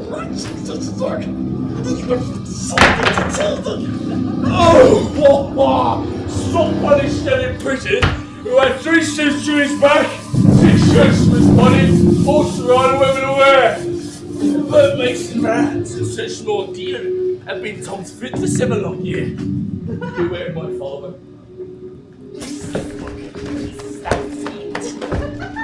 What? I feel Grace no better company. Richard Douglas is a gentleman. Motto is called Bahu. Our flesh and blood is growing so vile, and not hate what gets it. Go in with me! My duty cannot suffer to obey all your daughter's hard commands. Though their injunction be to bar my door and let this tyrannous night take hold upon you, yet have I ventured to seek you out, and bring you wherever food and fire is ready. Well, first, let me talk with this philosopher. What is the cause of thunder? Good my lord, take his offer, go into the house. Oh, talk a word with the same learned people. What is your study? How to deploy the foul thing to kill the vermin? Ah, let me ask you one word in private. Yeah. Fortune him once more to go, my lord. These wits begin to unsettle. Canst thou blame him? His daughters seek his life. And couldn't forget, he said it would be that. Oh, that is your man. Now say the king was mad, I know these men, I will prove man himself. I had a son too, now banished from my blood. Took my life. Late, very late. I loved him, sir. No father his son dearer could tell thee. Great act raised my wits. I do beseech your grace! Show your mercy, sir. For the noble philosopher, your company. Go into the hovel, Barrow, keep thee warm. God bless it all. This way, my lord! With him, I'll keep still with my philosopher. Good my lord, soothe him. Let him take the fellow. Take him you on. Sirrah, come on, go along with us. Come, Athenian. No words. No words. Hush.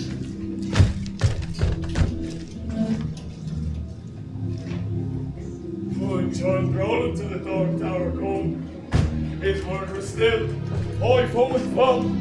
I smell the blood of a British man.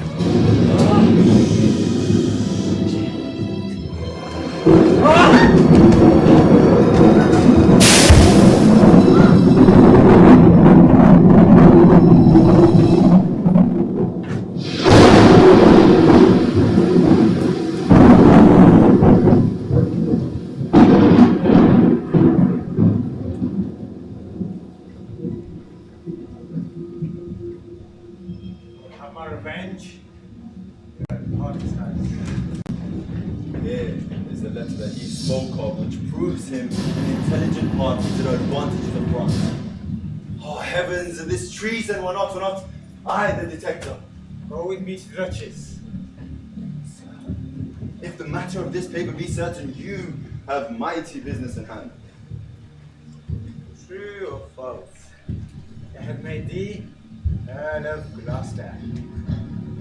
Seek out where thy father is, that he may be ready for apprehension. If I find him comforting the king, it will stuff his suspicion more fully.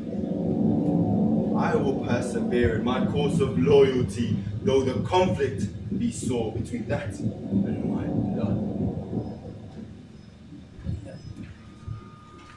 I will lay trust upon thee, and thou shalt find a dearer father in my love.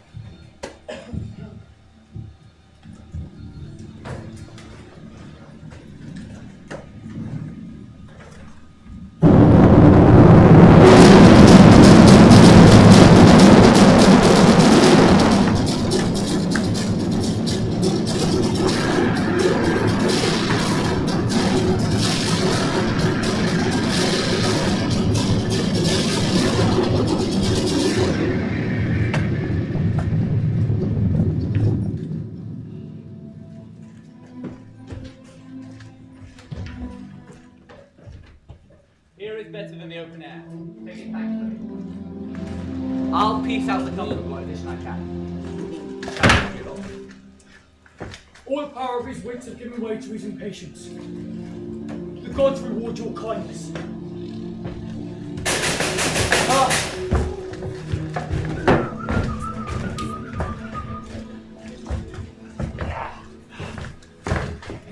Paramount calls and tells me that Nero is an anger to see a darkness. Pray the sons everywhere to help me. Sweetie, Uncle Danny, rather a madman, be a gentleman, or a yeoman. A king. No. He's a yeoman that has a gentleman to his son. Well, he's a mad yeoman that sees his son a gentleman before him. To have 1,000 with red burning spits come hissing in upon him. What's my man? Oh, he is mad that trusts in the tameness of the bull. Or a horse's helm. A boy's love. Or a whore's off. It shall be done. I will arraign them. Straight. Come you, most learned justice. Sit here. And thou, most sapiens, sit there. Now, you she-foxes. The way stands and glares. Once thou eyes a trial, madam.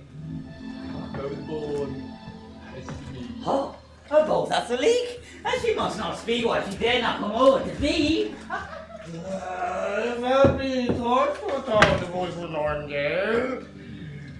What's that for? Don't smell it to white herring. Not back, angel. I have no food for thee. How dare you, sir? Stand you not so amused? Will you lie down and rest upon the cushions? I'll see their trial first. Bring in the evidence. Thou robed man of justice, take thy place. And thou, his young fellow of equity, bench by his side. You are in commission. See you too. Let us deal justly. Sleepest or wakest, thou jolly shepherd. Thy sheep be in the corn, and for one blast of thy miniked mouth, thy sheep shall take no harm. The cat is grey! We'll arraign her first. 'Tis Goneril. I here take my oath before this honourable assembly. She kicked the poor king, her father. Oh, come hither, mistress. Is your name Cordelia? Well, she cannot deny it. Oh, cry you mercy, I took you for a joint stool. Well, and here's another, whose walks looks proclaim what store her heart is made on. Stop her, there! Arms, sword, fire! Corruption of the place! False justice, sir! Why hast thou let us stay? Let's go point with. Oh, please, sir! Where is the patience now that thou so often boasted to retain?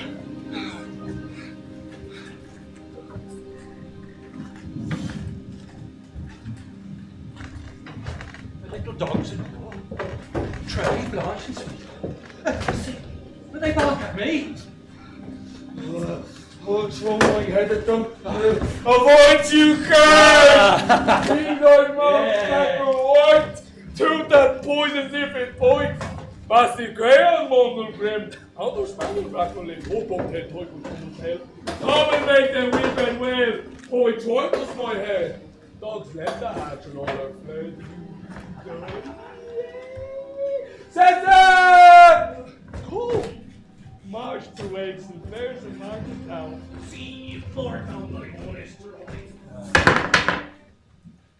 Then, let them anatomize Reed. See what breeds about her heart. Is there any cause, teacher, that makes these hard hearts? You, sir, I entertain for one of 100. Oh, they don't like the fashion of your garments. You'll say they're Persian attire. Let them be changed. Now come, my lord, lie here and rest a while. Oh, make no noise! Make no noise! Draw the curtains! Then we'll go to supper in the morning. And I'll go to bed at noon.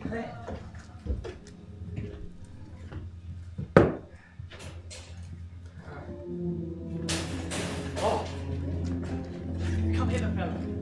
Where is the king, my master? Here, sir, but trouble him not. His wits are gone. I've overheard a plot of death upon him. There is a litter ready. Lie him in it and drive towards Dover. There thou will be met with protection and welcome. Take up, my master.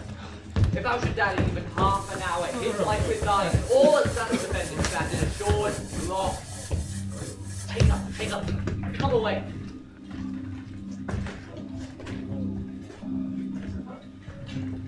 We are best to seek bearing our woes.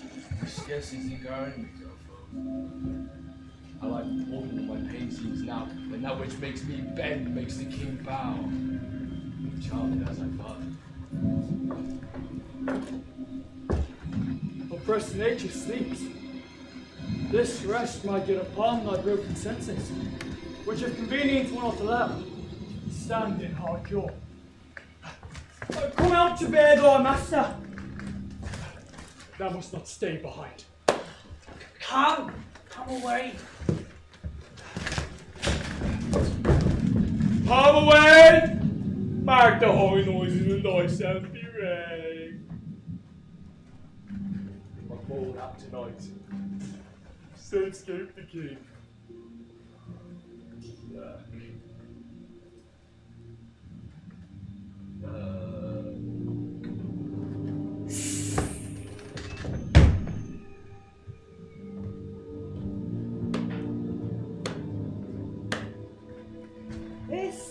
This is a brave night. Who calls? I'll speak a prophecy. Here I go. When priests are more in word than matter, when brewers brew their malt with water, The nobles are the tailors' tutors. No heretics burnt, no wenches suitors. when every case in law is right, no squire in debt, nor no poor knight. But slanders do not live on tongues, no cutpurse his come not to from. When usurers tell their goal in the field, and boards and halls to churches build. Then shall the ram of Albion come to great confusion. Then comes a time, religious deceit, that going shall be used with feet. This is a prophecy merely shall. For I live before his time.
My Lord of Gloucester hath conveyed him hence, gone with him towards Dover, where they both have well old friend.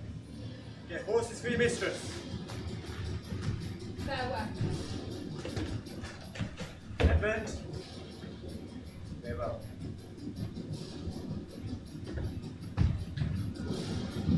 Who's there? The traitor! Oh, ungrateful fox, 'tis he!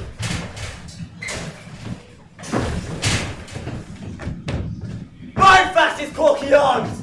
But what mean your graces? Good my friends, consider you are my guests. Do me no foul play, friends. Bind him, I say! Oh, hard, oh, filthy traitor! A merciful lady, I have not. This chair. Bind him!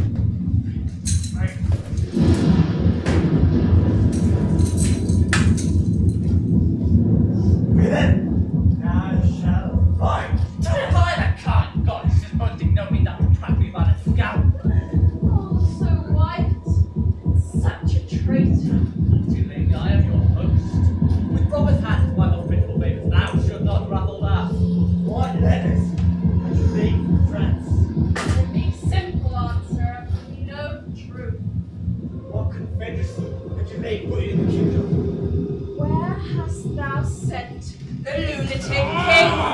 Speak! I have a letter guessingly set down which came from one of a neutral heart, not from one opposed. Cunning. And false. Where hast thou sent the king? To Dover! Wherefore to Dover? Wast thou not charged with peril? Wherefore to Dover? Let him answer that. Because I would not see thy cruel nails pluck out his poor old eyes, nor thy fierce sister's anointed flesh stick boorish fangs. But I will live to see the winged vengeance overtake that children. Ye shall thou never. Fellows, hold the chair. Upon these eyes of thine I'll set my foot. You don't think to lift till he be all, give me some help. No! Cruel row, you gods!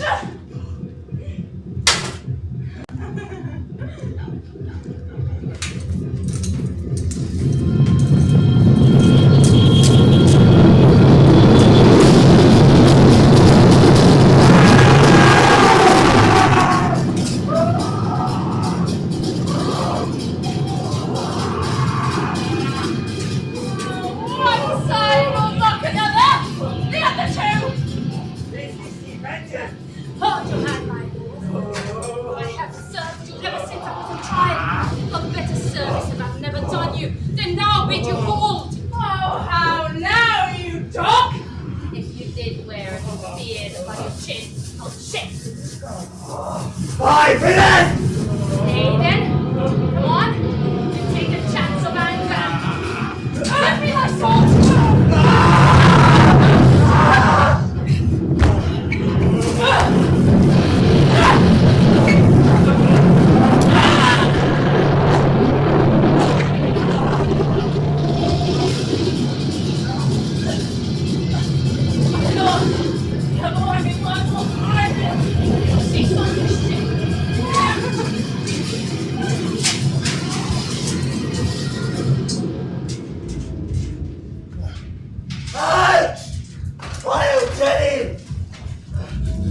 Where is thy luster now?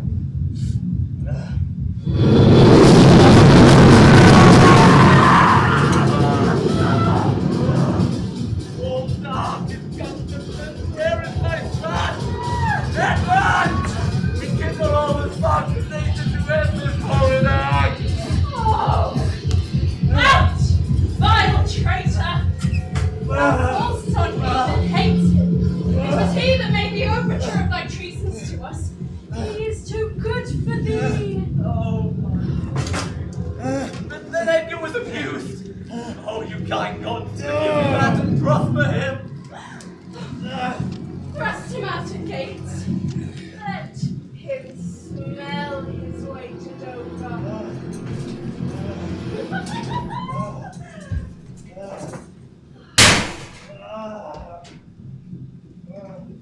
How is my lord? How looks you?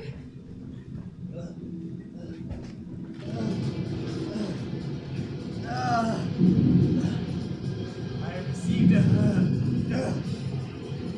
Follow me, lady. Turn out the Irish villain. Throw this slave upon the dunghill.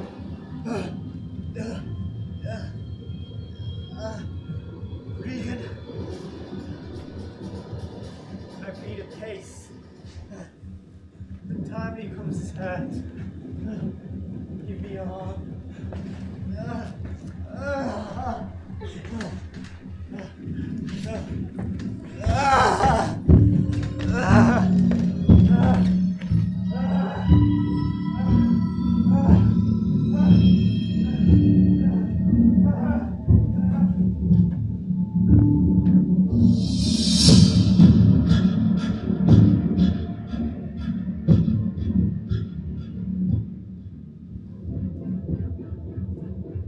Yet better this, I know to be contemned, and still contemned and flattered. Worst, the lowest, most dejected thing of fortune stands still in esperance. Does not in fear, the lamentable changes for the best, and the worst returns to laughter. Welcome then, Now what's the substantial air that I embrace? The wretch that thou blown into the worst owes nothing to thy cold blood! But here comes here.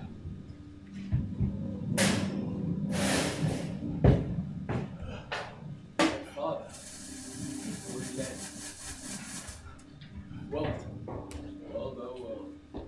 but that thy strange mutations make us hate thee, I would not yield to age. Oh, my good master, I've been your tenant, and your father's tenant, these 80 years. Wait! Get me away, friend, be gone! My words with you, we don't comfort thee, they may hurt. Alack, sir, you cannot see your way. I have no way, and therefore want no eyes. I stumbled when I thought. Live to see thee in my touch, I say I had eyes again.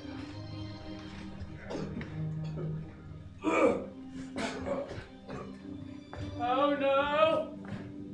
Oh, sir.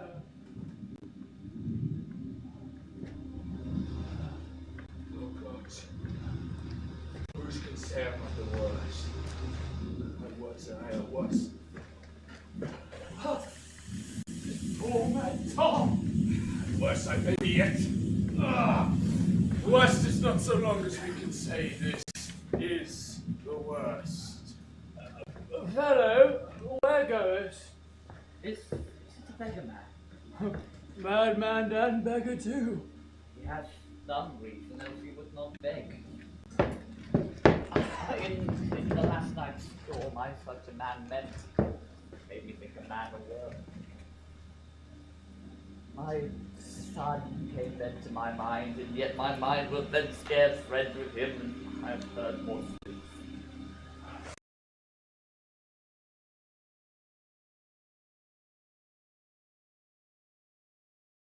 How should this be? How does the trade that must play fool to sorrow, angering itself and others?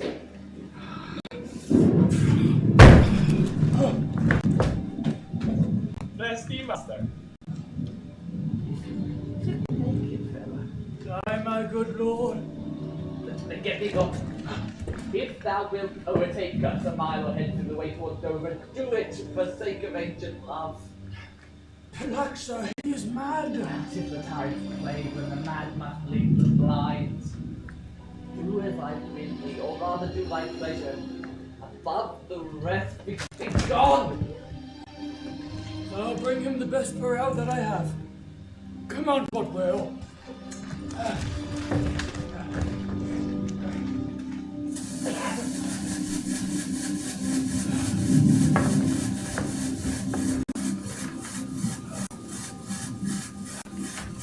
Sarah, naked fellow. Tom's cold. Cannot do it further. Come here, fellow. Yet I must. Bless thy sweet eyes, they bleed. Dost thou know the way to Dover? Dost thou gauge the horseway and footpath? Oh, poor Tom have been scared out of his good wits. Oh, so bless thee.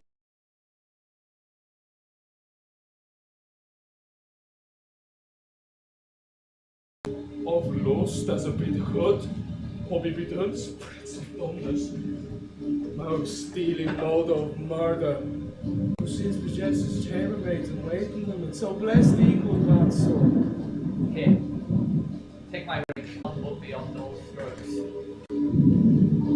My wrenching makes me the happier, well, heavens, perhaps I'm still. Let the superfluous and lust dieted man that slays in your ordinance, that will not see because he doth not feel your power quickly, and through distribution each man have enough. Dost thou know Dover? We master? There is a cliff, whose high and bending head looks dreadfully under the deep summit within. Bring me but to the very perimeters, and I will repair the misery thou dost bear with something rich about myself. From that point down, no further leading needs. Give me your arm. Poor Tom shall lead thee.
Now, where's your master?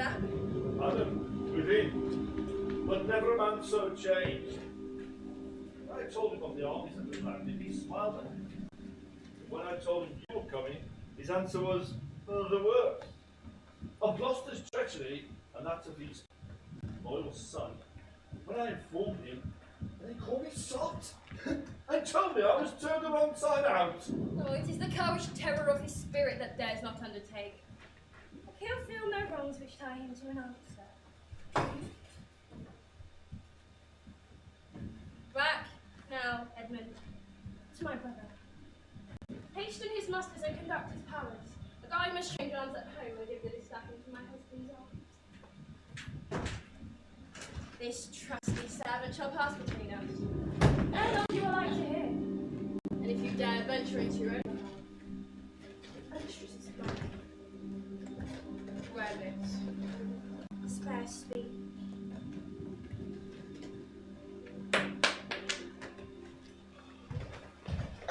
Decline your head. This kiss, if it dare speak, would stretch thy spirits up into the air, conceive, and fare thee well. Yours, in the ranks of men. Oh, my most dear Gloucester. Prithee, a woman's service is a due. Oh, my fool usurps my body. Mother, my lord. Was I worth the whistle? Oh, Goneril. You are not worth the dust, I feel this position. That nature which contemns its own origin cannot be bordered, certain in itself. She that herself will slither, and this branch from her material sap, perforce must wither, and come to deadly use. No more. The text is foolish. Wisdom and goodness to the vile seem vile. Filths savour but themselves. What have you done? Tigers, not daughters. What have you performed? A father, and a gracious aged man, whose reverence even the head looked bare, would lick. Most barbarous, most degenerate. Have you married? Could my good brother suffer you to do it? A man, a prince, by him, so benefited. If that the heavens do not these visible spirits, set quickly down to tame these vile offences. And it will come. Perforce humanity must prey on itself, like monsters of the deep. Oh, milk-delivered man, that wears a cheek for wrong and a head for blows, that has not a mind at the brow, and eye discerning thine honour from thy suffering. France spreads his drum in our noiseless land, with plumed helm our slayer begins threats, whilst thou, a moral fool, sit still and cries, oh, alack, why does he so? See thyself!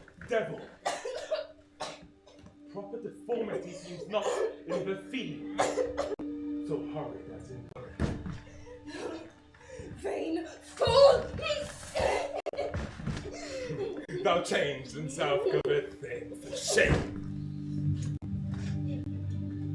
He monster not thy feature, thou art a fiend.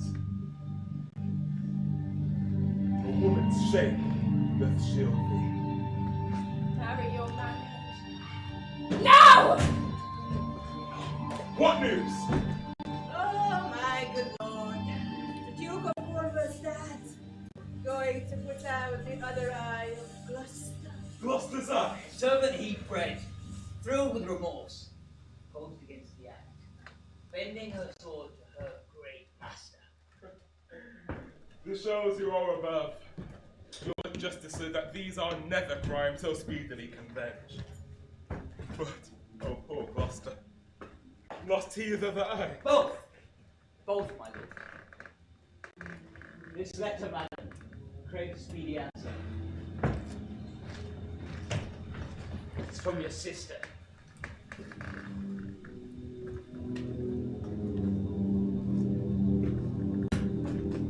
One way, I like this well. But being a widow and my closet with her, may all the fancy in my building pluck upon my things one life.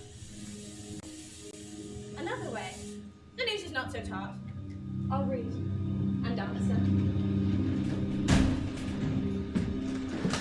Where was his son when they did take his eyes? Come with my lady hither. He is not here. Hello, my good lord, I met him back again.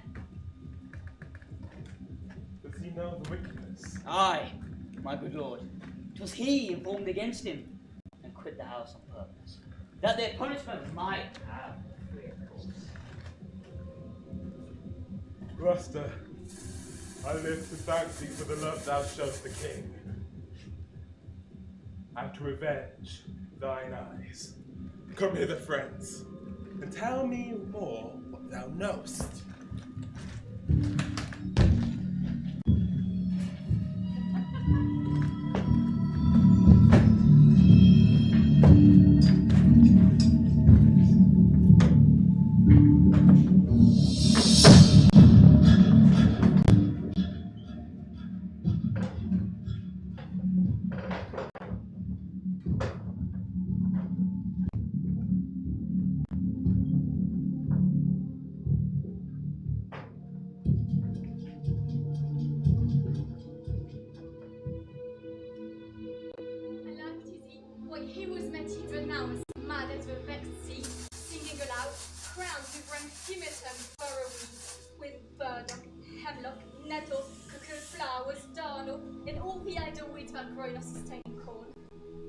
A sentry set forth, search every acre in the high-grown field, and bring him to our eye. What can man's wisdom in for restoring his bereaved sense? There is means, madam. A fosterness of nature is repose, and which he lacks, and to provoke in him a many simples operative. His power will close the eyes of anguish. All blessed secrets, all you unpublished virtues of the earth, spring with my tears. Be aidant and remediate in a good man's distress. Seek for him, lest his ungoverned rage disown for life but once the means to lead it. Oh, news, madam! The British army is marching hitherward. 'Tis known before. Our preparation stands in expectation of them. Oh, dear father, it is thy business what I go about. Noble in ambition doth France in sight, but love, dear love, in our aged father's right. Ah! Soon may you hear and see him.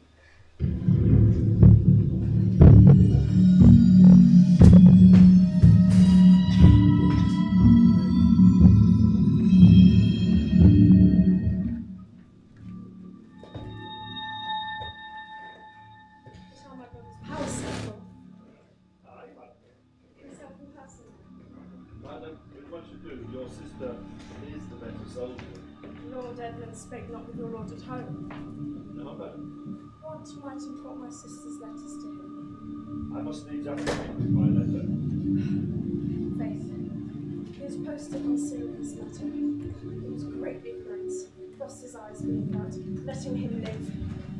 I Edmund, I think, is gone in pity of his own misery to dispatch his knighted life. Moreover, to descry the strength of the enemy.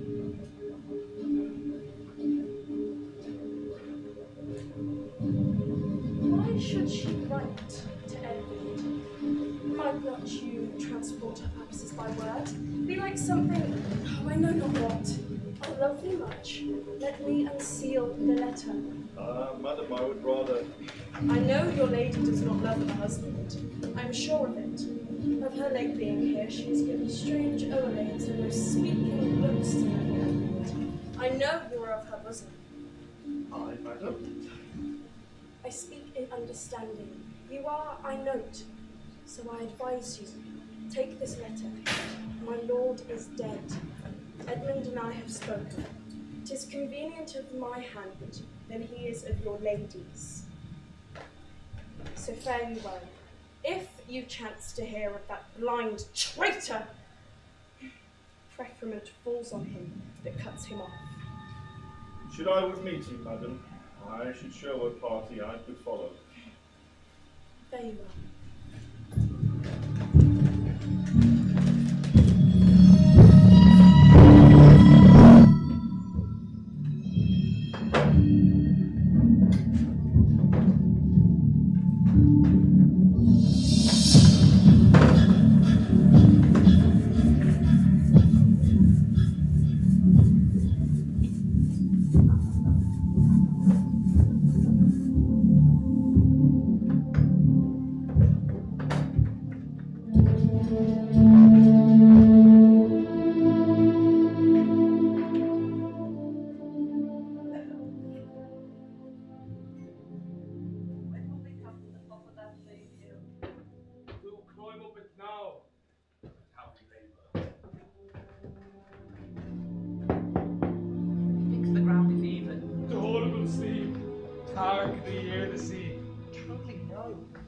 Well then, your other sense is going perfect by your eyes' anguish. It be indeed. Methinks thy voice is altered. Thou speaks in better phrases than Adam thou didst. You are much deceived. In nothing I am changed but my garments. Methinks your best spoken. Come on, sir. This is the place. You stand still. How fearful and dizzy it is to cast one's eyes so low. The pros and cons of being midway out shall scare so close as peoples halfway down and can gather the sandfire. Dreadful trade. Thinks he seems no bigger than his head. Fishermen that walk upon the beach appear like mice, and yon tall anchoring bark diminished to her conch. Her conch a boy. Always in slump beside. The unnumbered idle pebble shakes cannot be heard so hard. Do I look no more, lest my brain power and the official side topple down headlong. Send me where you stand. Give me thy arm.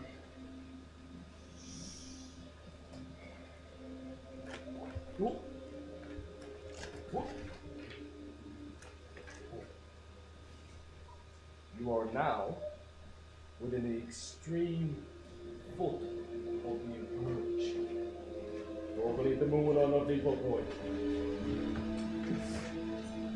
Yes, another ring. In it, a jewel well worth a poor man's taking. There we forgot to stop the Now, bid me farewell and let me hear your road. Are you welcome, sir? With all my heart. Why do I trifle thus in his despair? It's done to cure it.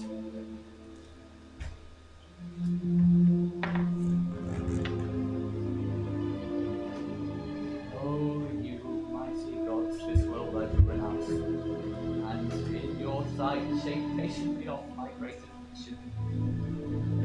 If I could bear it longer and not fall to quarrel with your great opposer's wills, my snuff and loathed part of nature should burn itself out. If Edgar lives, oh bless him.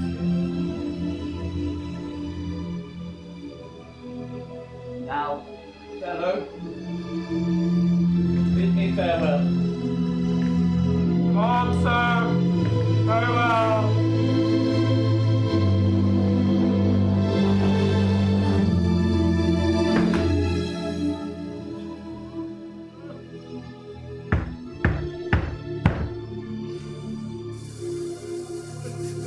Had it been where thought, by this time his thought been past, alive or dead. Oh, you sir, here you sir, speak. I see my class indeed deity revived. What are you, sir? Go away and let me die. I doubt my lord, but you've got some up. That is there, so many fathom down precipitating. Don't ship it like you think without us, breathe. As heavy substance bleeds not, speaks that sound. Thy life's a miracle. Speak it again. Have I fallen low? From the dread summit of this chalky bourne, look abind. The shrill good lark so far cannot be seen or heard. Do but look up. Alack, sir, I have no eyes. This wretchedness deprived that benefit to end itself by death. Give me your hand. Up. So, how does it feel? Feel your legs? Just stand. Well. This is above all strangeness. What was that thing which parted from you and crowned the cliff? From a poor unfortunate beggar man. As I stood here below, we thought his eyes were two full moons. Yet 1,000 noses horns wept and waved like the Red Sea. It was something. Therefore, thou happy father, think that the clearest God to preserve thee. I do remember now. Henceforth I'll bear affliction till it do itself cry out, enough, and die. Bear three impatient thoughts. But who comes here? The safest sense to accommodate this matter. No! Well, they can't touch me for coining. I'm the king himself. Oh, thou shalt be excellent. Nature's above art in that respect. There's your present. That fellow handles his bow like a crow keeper. Draw me a clothier's yard. Oh. It's a toasty key, I'll it. I'll prove it on a giant. Bring up the brown build. Oh, flown bird, in the cloud, Give the word. Sweet Marjorie. Mars. I know that voice. Goneril with a white beard. They thought me like a dog. They told me there were white hairs in my beard, and the black ones were there, to say I know to everything I said. I know too was no good divinity.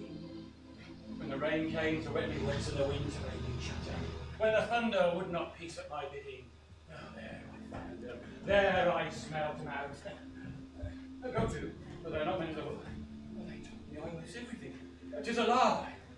I am not able to prove. The trick of that voice I do well remember. It's not the king. I, every inch a king. When I do stare, see how the subject quakes. God, pardon that man's life. What was thy cause? Adultery? I shall not die. Die for adultery? No. The wren goes to it, and the small gilded fly does lecher in my sight. Let copulation thrive! The Gloucester's bastard son was kinder to his father than my daughter's got between the lawful sheets. To it, luxury, pell-mell, for our soldiers. Oh, behold, simple and dame, whose face between her forks presages small, but that minces virtue and to shake the head to hear her pleasure's name. The pitch, or the soily horse goes to it with a more riotous hand. Down from the waist they are centaurs, the women all above, but to the girdle do the gods inherit. There's darkness, there's the sulphurous pit, burning stone rings, tinted something.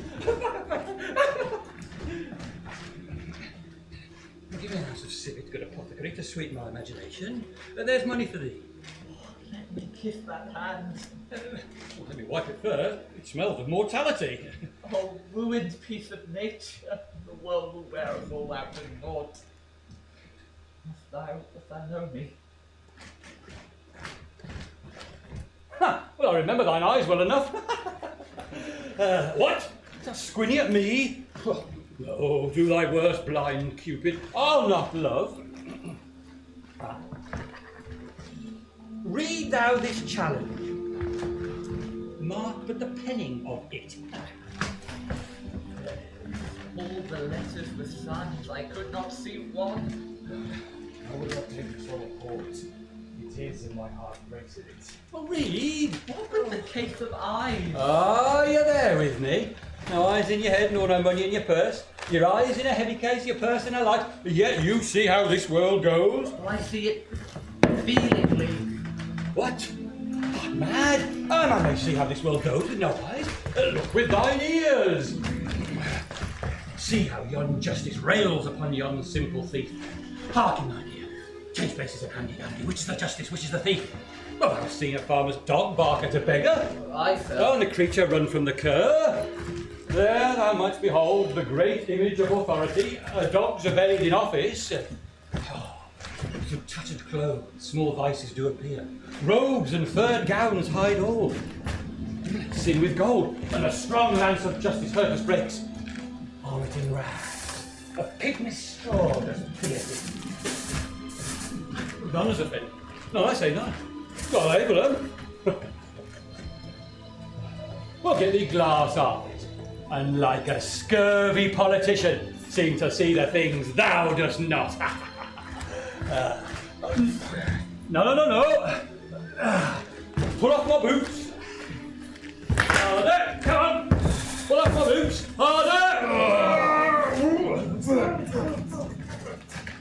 Harder. Mix. Oh, madness.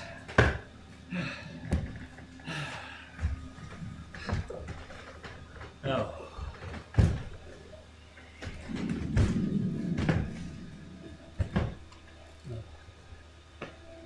If thou wilt meet my fortunes, take my eyes. I know thee well enough, for thy name is Cluster. And be patient. We came crying hither. Thou knowest, the first time that we smell the air, we wall in the clock. Oh, alack the day. I'll preach to thee. Mark! When we are born, we cry that we are come to this great stage of fools.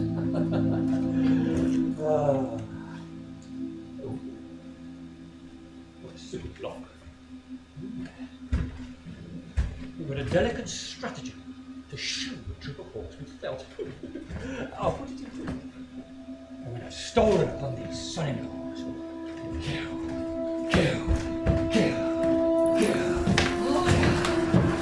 Oh, here he is. Lay hand upon him. Oh, sir, your most dear daughter. No rescue. What? A prisoner? I am even the natural fool of fortune. Use me well. You shall have ransom. Let me have surgeons. I am cut to the brain. You shall have anything. No seconds. Oh, myself. Why, a man of salt. That's using eyes for garden water pots, aye, and laying autumn's dust. Ah, good sir. I will die bravely, like a smug bridegroom. I will be jovial. Come, my masters. I am a king. Know you that? You are a royal one, and we obey you.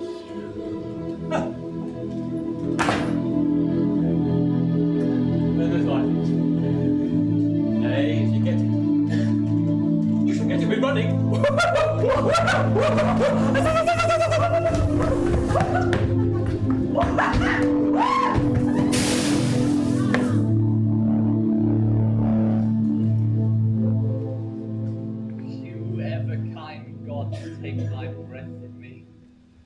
Let not my worst spirits tempt me to die again before you, please. I pray, Father. Sir, what are you?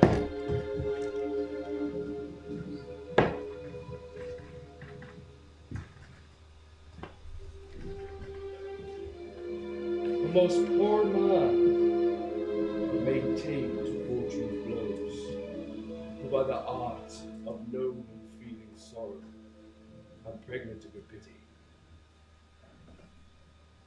Give me your hand. I'll lead you to some binding. Hearty thanks, but how the invention of heaven to boots and boots.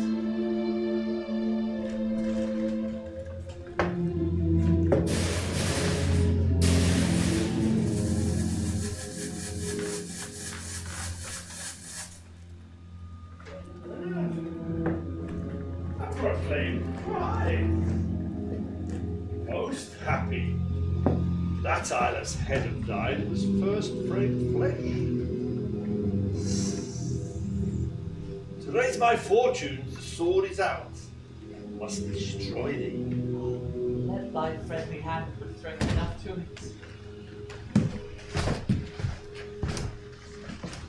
Wherefore, bold peasant, darest thou support a published traitor? Let go him, or thou diest. Shall we let it go, sir? Without further occasion. Out, dunghill!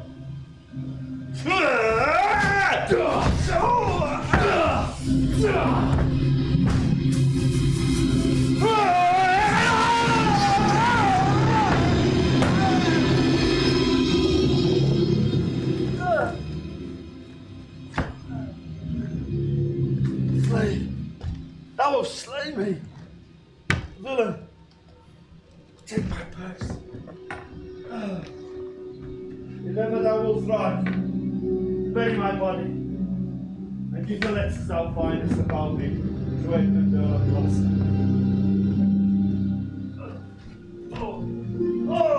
Untie me, death! I know thee well. A serviceable villain. What? Yes. Did you doubt, Father? Rest you. Good friends, and sweet soul.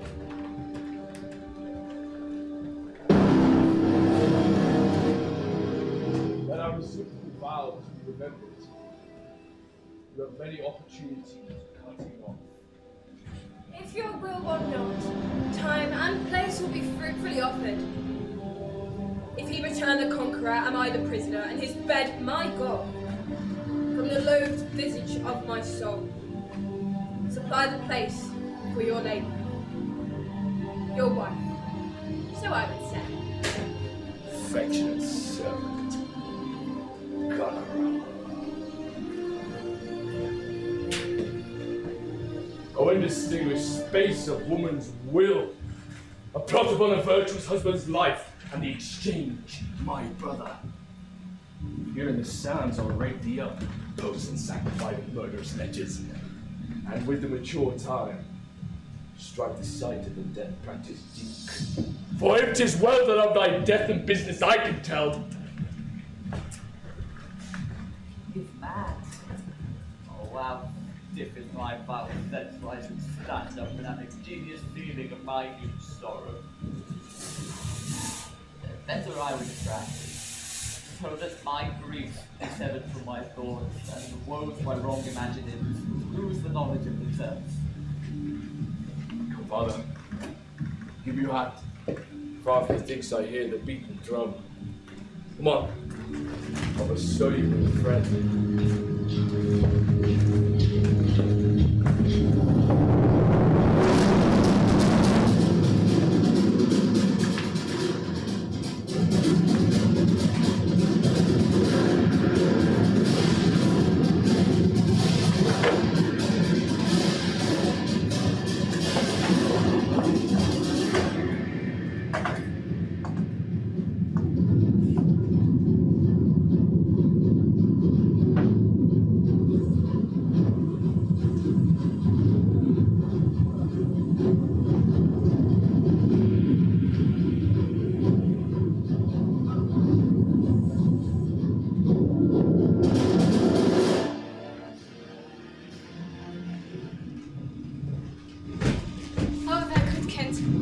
How shall I live and work to much thy goodness? My life will be too short and every measure fail me. To be acknowledged, madam, is obeyed. All my reports come to punish truth. No more, no less. But sir, These weeds are memories of those ghastly hours. I pray thee, put them up. pardon me, dear madam, yet to be known shortens my main intent. My boon I make it, that you know me not till time I think meet. Then be it so, my good lord. How does the king? And speak still. Oh, you kind God! Cure this great breach in his abused nature. The attuned and jarring senses. Oh, wind up of his child-shaped father!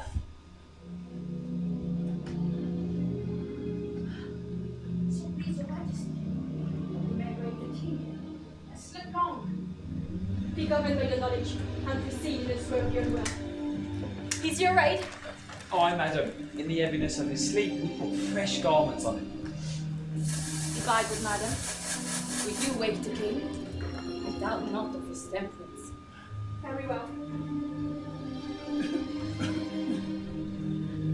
Please you, draw near.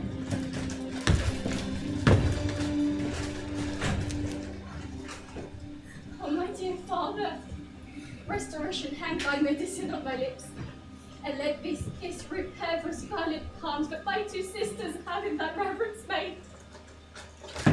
Kind and dear princess, Had you not been their father, these white flakes had challenged pity of them. Was this a face to be opposed against the warring winds? To stand against the deep dreadful thunder? In the most terrible and nimble stroke of quick-cross lightning? Mine enemy's dog, though he had bit me, should have stood that night against my fire. Must thou thank, old father, the humble people for robes for Lord. Alack, alack, 'tis a wonder that my life and wits at once had not concluded all. He wakes. Speak to him. Madam, do you, this fittest? How fares my royal lord? How does your majesty?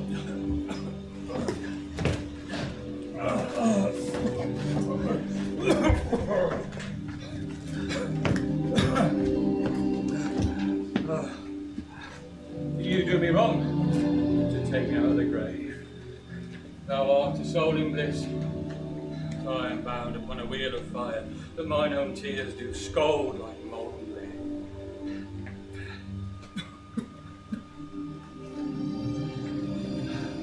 Sir, do you know me? You are a spirit. When did you die? Still, all mine. He scares away. Let him alone a while. Where have I been? Where am I? Oh, fair daylight. Oh, mightily abused. I should e'en die with pity to see another thus. I know not what to say. I will not swear, these are my hands. Let's see. I feel this pinprick. Oh, they were assured of my condition. Look upon me, sir, and hold your hands for benediction over me. No, sir, you must not stand. Pray, do not mock me. I am a very foolish, fond old man. And to deal plainly, I fear I am not in my perfect mind. Methinks I should know you, and know this man. Yet I am doubtful, for I am mainly ignorant what place this is, and all the skill I have remembers not these garments, nor I know not where I did lodge last night. Do not laugh, for as I am, I think this lady, child, Cordelia. So I am. Oh, be your tears wet. Oh, yes, faith. I pray weep not. If you have poison for me, I will drink it. I know you do not love me. For as I do remember, your sisters have done me wrong. You have some cause. They have not. No cause. No cause. Am I in France? In your own kingdom, sire. Oh, do not abuse me. Be comfortable, mother. The rage you see is killed in him. Desire him to go in. Would it please your highness walk? You must bear with me. Now forget the king. Oh, but foolish.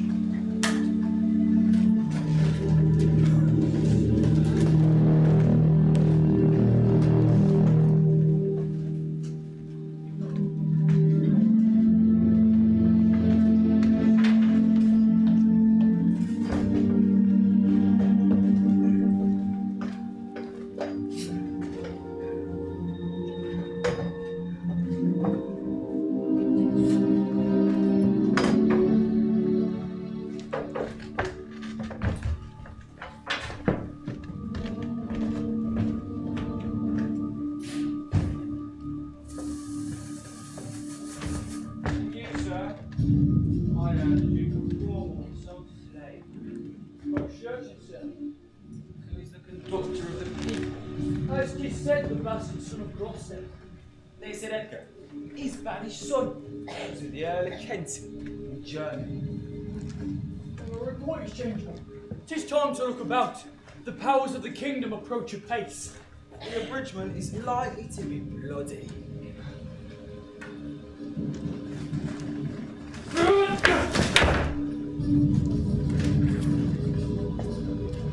Fare you well, Duke of Kent.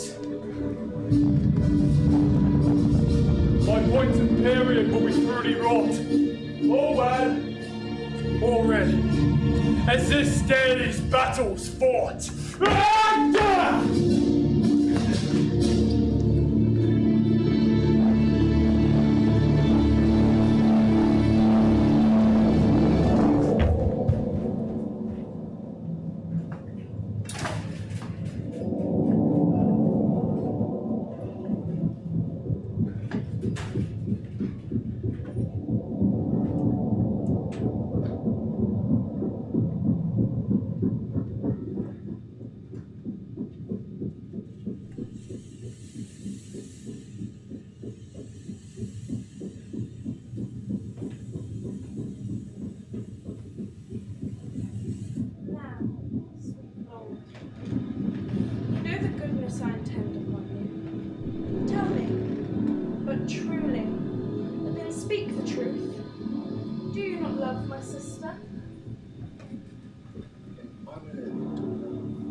But have you never found my brother's way to the forfeited place? That thought abuses you. I'm doubtful that you have been conjunct and bosomed with my sister, as far as we call hers. No. By my honor, madam. I will not endure her. Be not familiar with her.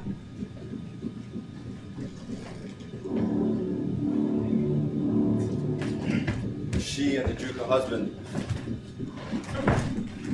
A very loving sister, well we met. Sir, this I hear the king is come to his daughter, with others whom the rigour of our state forced to cry out. One could not be honest, I never yet was valiant. For this business it toucheth us, as France invades our land. Not bold the king with others whom I fear most just and heavy causes to oppose us. Sir, you speak nobly. Why is this endured? Combined together against the enemy. These domestic and particular broils are not the question here. Let us then deliberate with the ancient of war on our proceedings. I shall attend you presently at your tent. Sister, you will go with us? No. 'Tis most convenient. You will go with us. I know the riddle. Okay.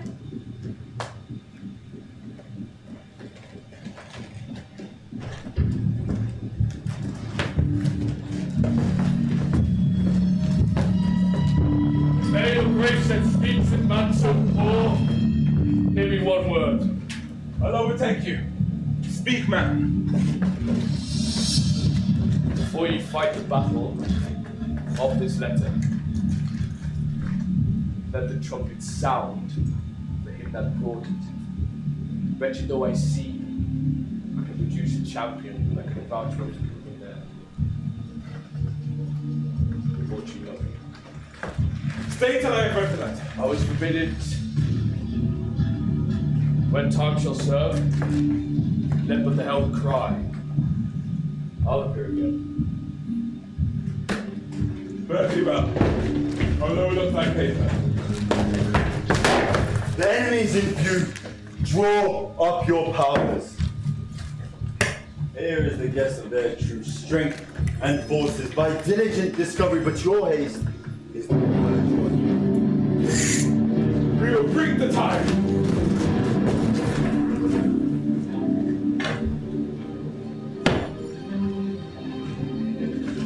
To both these sisters have I sworn my love, each jealous of the other as the stump are of the adder. Which of them should I take? Both? One? Or neither? Neither can be enjoyed if both remain alive. Now to take the widow exasperates, makes mad her sister Gunville. And hardly shall I carry out my side, her husband being alive. Now then, we'll use his countenance for the battle which, being done, let her who would be rid of him despise his speed taking off. And as for the mercy he intends to Lear and to Cordelia, the battle done, and they within our powers shall never see his pardon, for our state stands on me to defend, not to debate.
Away! Old man, give me thy hand! Away! King Lear hath lost and his daughter's ta'en. No, sorry, sir. The man may wrong even here. What? No thoughts again? Men must endure their going hence, even as they. Whiteness is all, Lord!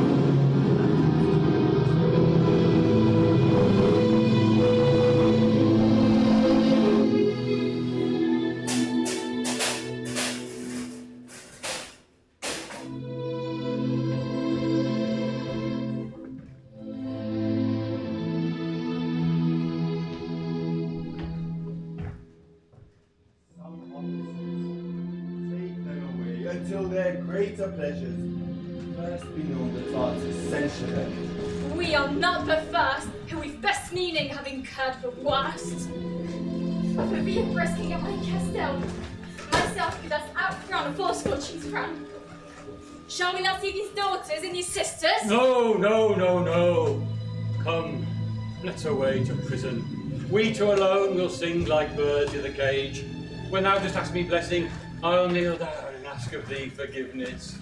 So we'll live and pray and sing and tell old tales and laugh at gilded butterflies and hear poor rogues talk of court news and we'll talk with them too. Who loses and who wins, who's in, who's out, and take upon us the mystery of things as if we were God's spies. Take them away. Upon such sacrifices, my Cordelia, the gods themselves throw incense. Have I caught thee? He that parts us shall bring a brand from heaven and fire us hence like foxes. Oh, like thine eyes. The good years shall devour them flesh and fell. Ere they shall make us weep. We'll see 'em starved first. Come.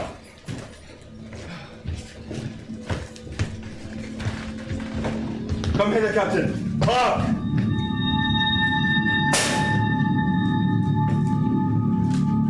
Take thou this note. Go. Follow them to prison. If thou dost as this instructs thee, thou dost make thy way to noble fortunes. Either say thou do it, or other means. I'll do it, my lord. Mark, I say instant, and carry it so as I have sent it out.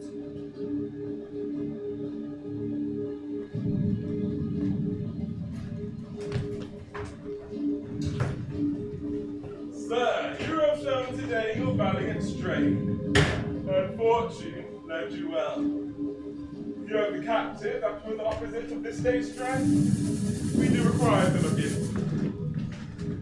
Sir, I thought it fit to send a bold and miserable king to some retention and appointed guard, whose age has charms in it, whose title more, to pluck the common bosom on his side, and in turn our impressed lances in our eyes, which do command them. With him I sent the queen, my reason all the same. They are ready tomorrow, or at further space to appear, where you shall hold your session. Sir, at this moment we sweat and bleed. The friend hath lost a friend, and in the best of quarrels, in the heat, are cursed by those that feel their sharpness. As for the question of Cordelia and Lear, it requires bitterness. Sir, by your patience, I hold you, but as a subject of this war, not as a brother. That's as we list to grace him. He led our powers, bore the commissions to my place and person, for which immediacy may well stand up and call itself your brother. Not so hard. In his own grace he doth exalt himself more than in merit. In my rights, by my honour, he compeers the best. That was the most efficient husband you. Justice do oft province. Holla! Holla, the eye that told you that looked for the squint. Lady, I am not well. Else I would answer on full-grown stuff. General, take my soldiers, prisoners, patrimony, dispose of them, of me. The walls are thine. Witness the world that I create thee, my lord and master. Mean you to enjoy him? The let alone lies not in your goodwill, nor in thine, Lord. Half-blooded fellow, yes. Let the drum strike, and prove my title thine. Stay yet. Hear reason. Edmund, I arrest thee on capital treason, and in thy arrest this guilty servant. As for your claim, fair sister, I borrow it in the interest of my wife. 'Tis she is subcontracted to this lord, and I, her husband, compliment your vows. If you will marry, make your loves to me. My lady is bespoke. An interlude? Thou art armed, Gloucester. Let the trumpets sound, if none appear to prove thy heinous manifest and many treasons. There is my pledge. I'll prove it on thy heart. Here I taste bread, thou art in nothing less than I have here proclaimed thee. Oh, sick! Oh, sick! If not, I'll never trust medicine again. There's mine. What in the world is he that names me traitor villain like he lies? He who dares approach. On him, on you, who not? I will maintain my truth and honor firmly. A herald, ha! My sickness grows upon me. Ah, she is not well. Convey her to my tent.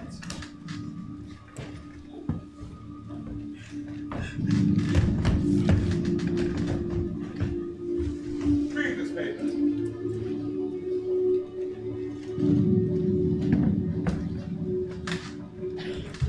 If a man of quality or degree maintain upon Edmund, supposed Earl of Gloucester, that he is a manifold traitor, let him appear by the third sound of the drum.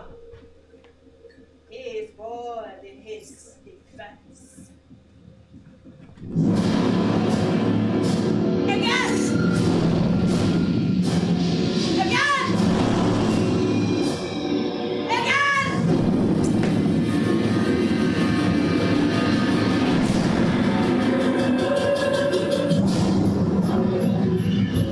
Ask him his purposes, why he appears upon the call of the trumpet. What are you? Your name, your quality, and why you answer this present subject. Though my name is lost, my treason's tooth bear nor and can commit. Yet I'm as noble as the adversary I've come to go. Which is that adversary? What's he that speaks for Edmund, Earl of Gloucester? So, what saidst thou to him? Draw thy sword, and if my speech offend a noble heart, thy arm may do justice. Here's mine. Behold, it is an honor, privilege of my oaths, my profession. I protest. Augur thy strength, youth, place, and eminence, despite thy victor's sword and fiery fortune. Thy valor, thy heart, thou art a traitor. False to thy gods, thy brother, thy father, conspired against this high illustrious prince, and from the open extremest of thy head to the descent of dust below thy foot, a most toe-spotted traitor.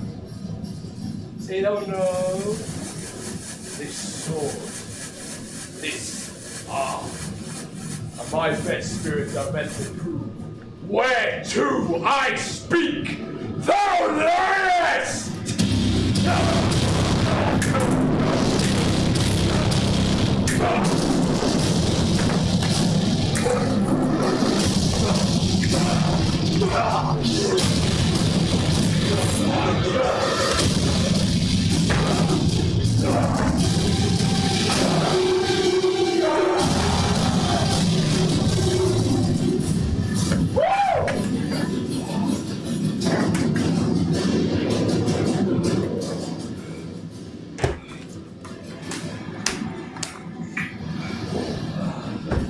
In wisdom, I should ask thy name, but since thy outside looks so fair and warlike, and that thy tongue some say of breeding breed, what safe and nicely might I well delay my rule of knighthood? I detest and spurn back do I toss these treasons to thy head with the hell-hated lie which overwhelmed thy heart. For They yet glance by, but scarcely bruise. This sword of mine shall give them instant way. They shall rest forevermore.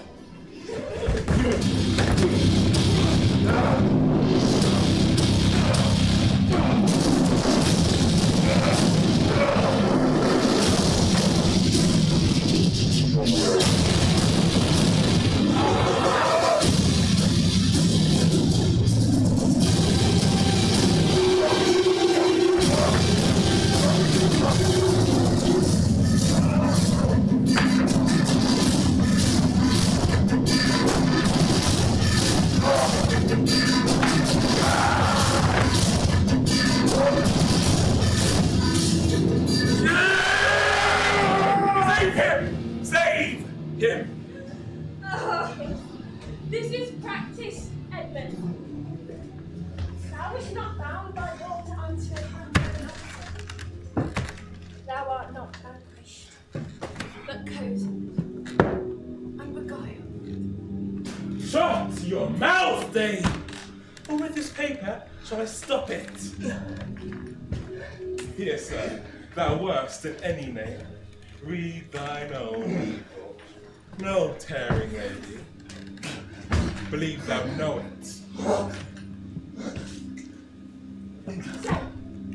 if I should, the laws are mine and not thine. Who would arraign me for it, Most monstrous. Dost thou know this paper? Ask me not what I know. Go after her! Oh, she is desperate. Govern her!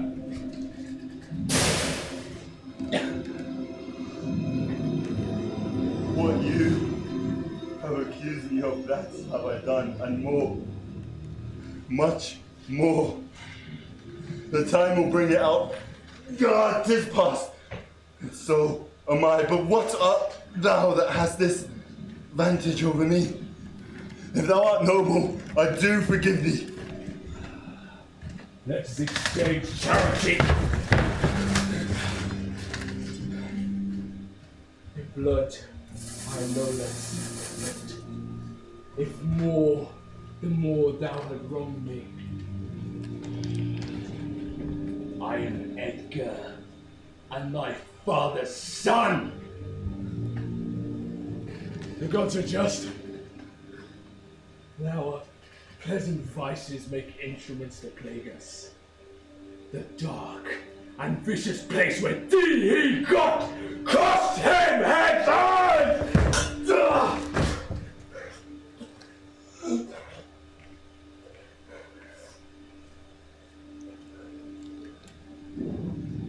Thou spoken right. 'Tis true. The wheels come full circle. I am here. How have you known the histories of your father? I sing them, my lord. Met I with him with his bleeding rings, the precious stones do lost. Never, oh thought, I reveal myself unto him till some half-hour past. But his flawed heart, and that too weak to commonly to support, twixt two extremes of passion, joy and grief, burst smilingly. This speech of yours hath moved me, and shall perchance do some good.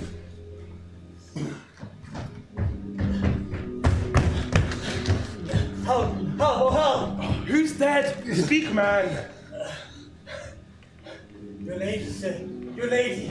And his sister by her is poisoned. Should confess it.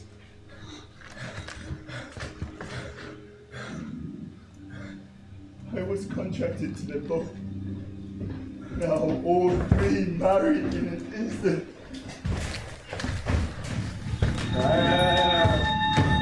Tis Kent. Oh, is this he? The time does not allow the compliment which very manners urges. I am come to bid my king and master I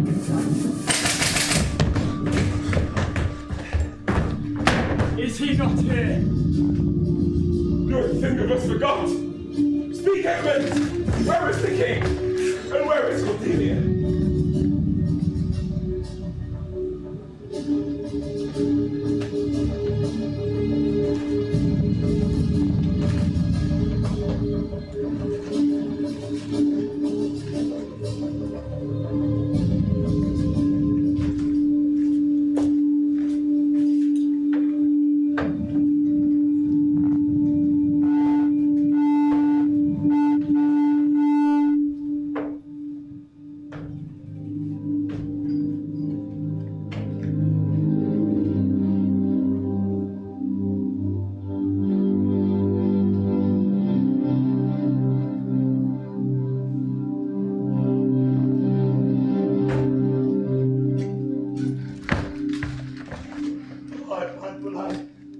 Some good I need to do.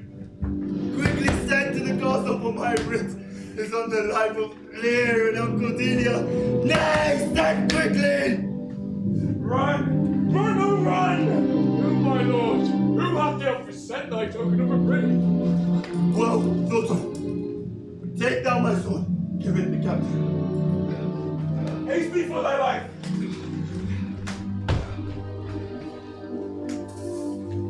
Permission from thy wife and me to hang Cordelia in the prison and to lay the blame upon her own despair that she did forbid herself.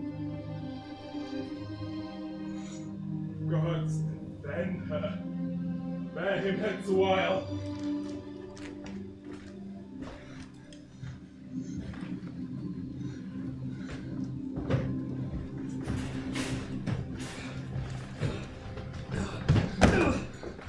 Oh, you are men of stones.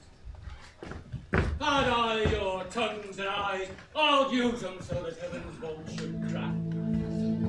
She's gone forever. I know when one is dead and when one lives. She's dead as a...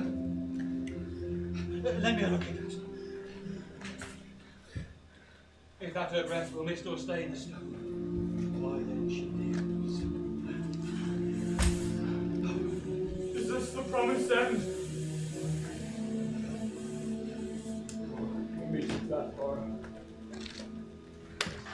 Fool and cease. This feather stirs, chilling. If it be so, it is a chance which does redeem all sorrows that ever I have felt.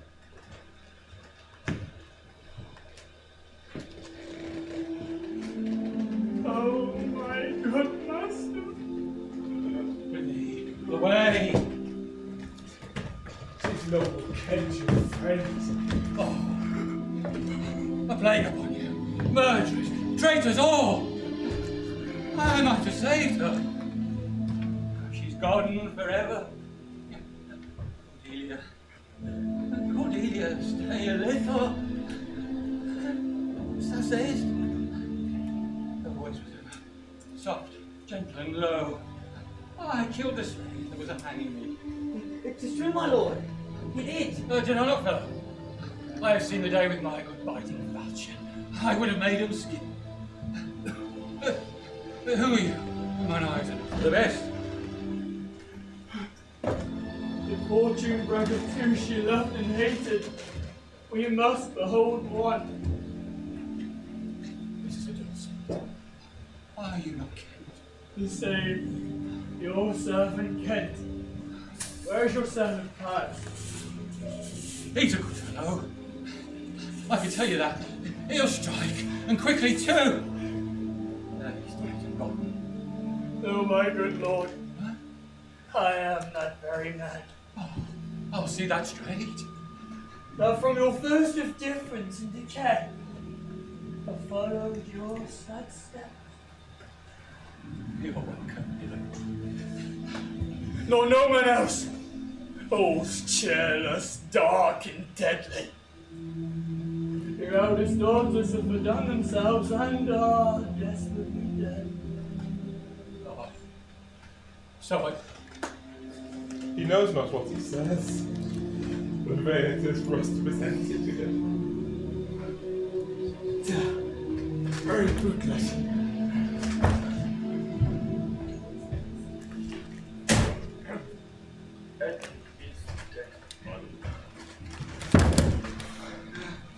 That is but a trifle here.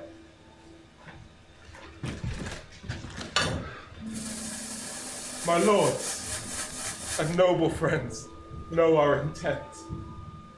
What comfort to this great decay may come shall be applied. For us we will resign, during the life of this old majesty, to him our absolute power. You to your right, with boot and such additions as your honor have more than merited. All friends shall taste the wages of their virtue, and all foes the cups of their deserving. Oh, see, see. A mindful fool is hanged.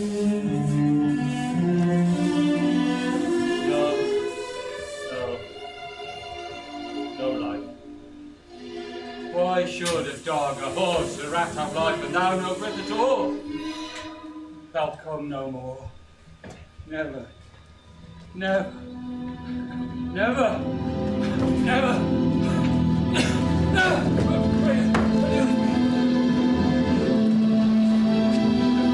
Did you see it? Look at her. Look. Look there. Look there. Friends. My lord. My lord.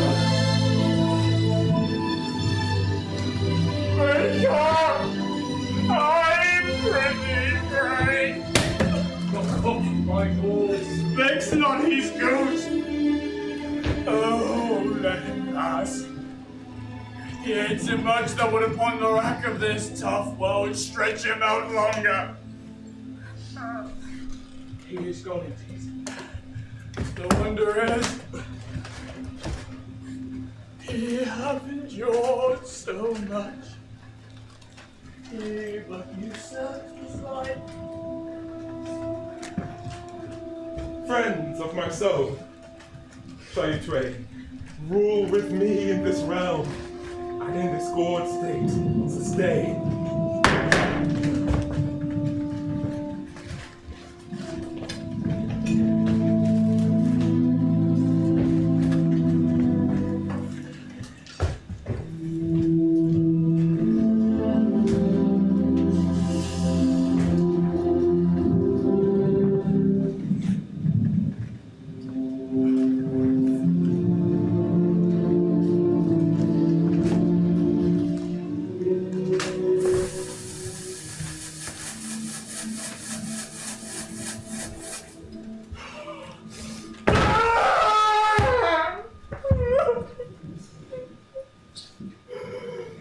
I have a journey, sir, shortly to go.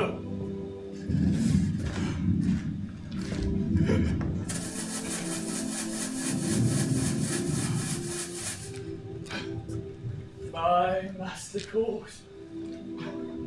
I must not say no.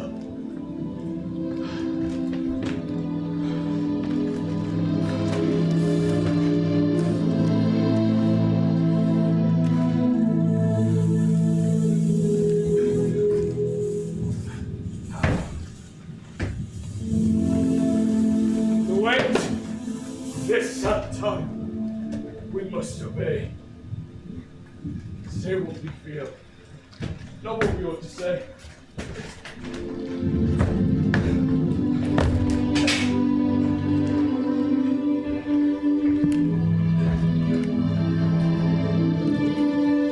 The oldest are foremost, and we that are young will never see so much, nor live so long.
look ugly when you're alone. Romancing wicked when you're unwanted. Streets are unhuman when you're gone. Oh, strange faces come out of the rain. When you stray, no one knows the way. When you stray, when you stray.